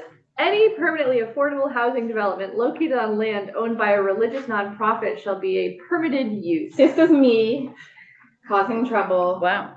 I'm just sick of a lot of these fights over religious property, which is huge amounts of property that are being caught up in big legal battles. About what? This is downtown Burlington right now. Oh, this is a U area. Well, it is, but a lot of states are looking at So what's the YIGB problem? provisions, yes, in God's backyard, because churches have so much property that either out of the, you know, because it's the charitable Christian thing to do, they want to create housing, Yeah. or because they have to divest some of their land or holdings, For bad reasons. for bad reason. So this is Yeah. yes in my backyard. This is yes, in God's- God's backyard. God's backyard. God's backyard. YIGB, not We don't own this backyard, it's God's. Well, I would be surprised that we institution. can treat religious property differently, but this will be an interesting conversation. yes. I really want this conversation. I do just want to flag Yeah. the tax implications of this could be significant. Huge. Mm-hmm. So, yes, I think that there are a couple different aspects that you will need to take testimony on Sure. potentially. This is California last year did adopt a YIGB provision. Yeah. I think that there are different aspects to this. Religious nonprofit is not probably the correct word. Right. Yeah, that's, So you need to, It's Yeah. a redundancy. is it? I will get Any more nonprofit, information. you could have a huge museum that had a huge amount of land in the Well, center of so town. yes, is that, yes, so. Yeah. You I mean- treat a religious nonprofit differently. than Right. you No, do you another shouldn't. nonprofit. I Well, think and any this nonprofit with, doesn't quite get at what I wanted to achieve, because they are often selling this land or trying to put the management of the housing in not a religious nonprofit's hands. They just happen to have a lot of lands that they're trying to give to Habitat for Humanity, or, you know. right, but to Privately go to developed. Ellen's Yeah. point, it doesn't need to be religious. It could be the Museum of Natural History wanting to develop, you know, So a this whole. needs a lot of work, but I'm not willing to give it up yet. I would like, Well, right, and the more Yeah. information you can give me on your Yes. intent, yeah. the better. So just as a quick introduction, Mhm. well, you wanted to, well, I don't know, I've been researching it. California passed a law that was specific to religious institutions and nonprofit higher education units, institutions that gave them Right. Yeah. exemptions from zoning for housing on their property. Right, Um, exactly. Zoning in California is different though, Right. and so I could not directly copy the Right. language. Right. So- People can come to me with concerns or questions that I, You'll definitely get people's attention. yeah, I know, that's the goal. So I do want to get through these next two sections. Sure, so, section 24, the language is on page 25. This is another appeals language. So this time, it's the appeal from the municipality to the environmental court. So the environmental division shall hear a case regarding appeals of an appropriate municipal panel within 60 days following the case being filed in the division. They shall issue a decision, within 90 days following the close of the hearing on the case. So without getting into too many of the details, we've heard that one whole proposal is setting time limits, and there's big disagreement on whether or not that's the right approach, or whether we can do that to the court. Whether we have the authority. Yeah, so. Yep. We get that, but I think people understand what this is saying, and we could probably, I'm gonna say, I don't know that this is gonna survive next week. Because it's too big, and we're limiting what we're doing on appeals. Section 25 is also related to this. So this is about, still in the same chapter, on appeals to the environmental court. So within 30 days of the date of an active decision, an interested person who has participated in the municipal regulatory proceeding, so in a municipal permit case at the local level, and who alleges an injury in fact, may appeal to the environmental division. And this is, so it's on Board of Adjustment, Planning Commission, Development Review. So it is the municipal permit appeals to the environmental court. So this is defining who can appeal, and it's adding this phrase, and who alleges an injury in fact. I don't know what this is trying to accomplish. There is already a standard that requires that a plaintiff make a showing. Okay. So, Is that showing how they're injured? well, yes, it's just that this That they is a different, the phrase injury in fact has an existing sort of Oh, right, yeah. specific context in Mhm. judicial cases already. So this is the statute though that establishes who can appeal. Right, I'm just not sure I understand the exact intent. intent, but it Okay. is trying, I guess, to limit who can appeal in some way. Mhm. Like you have to have shown up before. So that's the first part. So that's already in the Right. statute. You have to have participated in the regulatory hearing. Mhm. Alleging an injury in fact, this is before a permit's been issued, right? It's when the, Right. so like, I don't Interesting. really know. I don't, Okay, noted. Just a Yeah. super quick thing for, I don't know if administrative officer should be one of the, but should it be on the list, Board of Adjustment, Planning Commission, Development Review this Board? is an existing statute. It's the It's already. the municipal statutes in the, are layered, and so it's covered. So that's somewhere else? Yeah. Thank you. On page 26, section 26, creates a new judge. Big And question mark. I appropriate, think that's, Right. I think this is, yeah. Yeah. Maybe. And then, finally, section 27 this is an entirely different topic. This removes the cap on the amount of tax credits that can be awarded annually under the Downtown and Village Center Tax Credit Program. And so currently the cap is $3 million per year.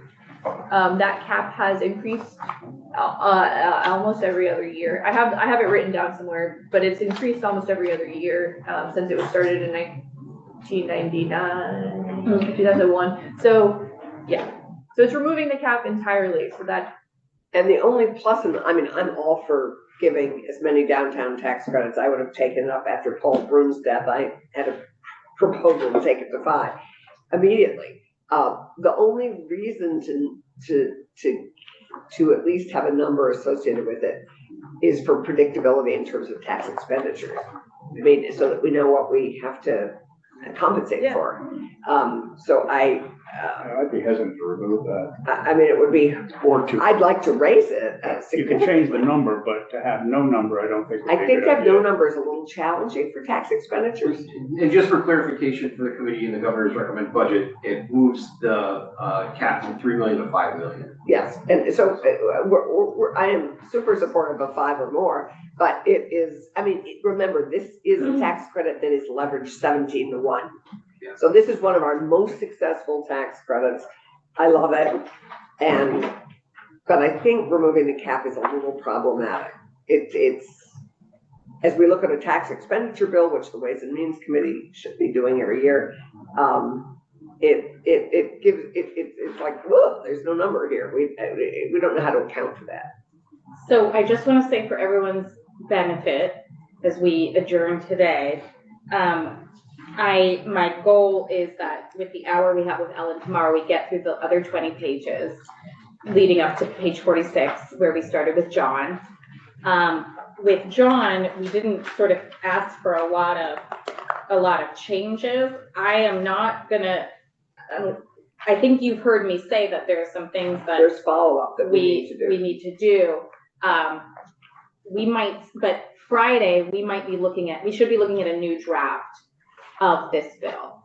Right, once we make decisions, because we have Right. to do the work Yeah, with Ellen of figuring out the duplicity, the duplicativeness Right. of some of this and So- what we're gonna do with the NRB proposals versus the 719 proposals. so and how what we you'll see. probably see is more things added than subtracted, because we just talked to Seth, because I'll compost. we've talked about things that we're gonna include. It might include some of the changes where we have a huge flag. We're rocketing through this at, I think it's roughly 10 pages an hour. No, we did quite a know few what? with John. We went Promise. whipping through it, Yeah, John. we're gonna do Just 20 noting pages that. an hour. And so I'll just say for tomorrow, the Mhm. language in sections 28 through 30 are really placeholder. And Okay. I'm gonna go, and Great. then after You're getting that, more the language, first- right, from, Well, that's for us to discuss. I don't Yeah. know, but then the other sections are then, I'm gonna do a 1-sentence walkthrough of the 3 tax sections Right, that Kirby wrote. right, Because I think you already have decided to remove one of them. probably. And so Yeah. then there's another tax, so I will Right. give you the very high level language, and the language is not long, Great, yeah. but they're tax. And so Yeah. if you have tax questions, you should get Kirby, but I think you've already decided to remove one of them, so that may be shorter. If Kirby's available, let's have her come for the last 30 minutes, because I just foresee us having a conversation before we decide if we're taking anything out. But then really big picture though, I really included basic tier placeholder Yes. language because Yes. no one had requested it Right. prior. No, Which so, is good. okay, and I'll say on the record now, I had a conversation with Sabina and Alex yesterday. I think like all of the stakeholders are spending today together to get us two Get some things. language. One is intent language for the beginning, because my goal is to keep this broad. I don't think we should get too prescriptive on the NRB report, because it's gonna take them a year to sort of sort out exactly what's in these tiers, work on the Two. details. and then in conjunction with Yeah. the mapping and the RPC work, Right. it's going to take us Right. 2 to 3. So I just think, Ellen, you're off the hook, not trying to take every word in the report and put statute to it. She has This viewed is gonna herself. remain broad and about achieving this balance in tier 1, 2, 3, et cetera.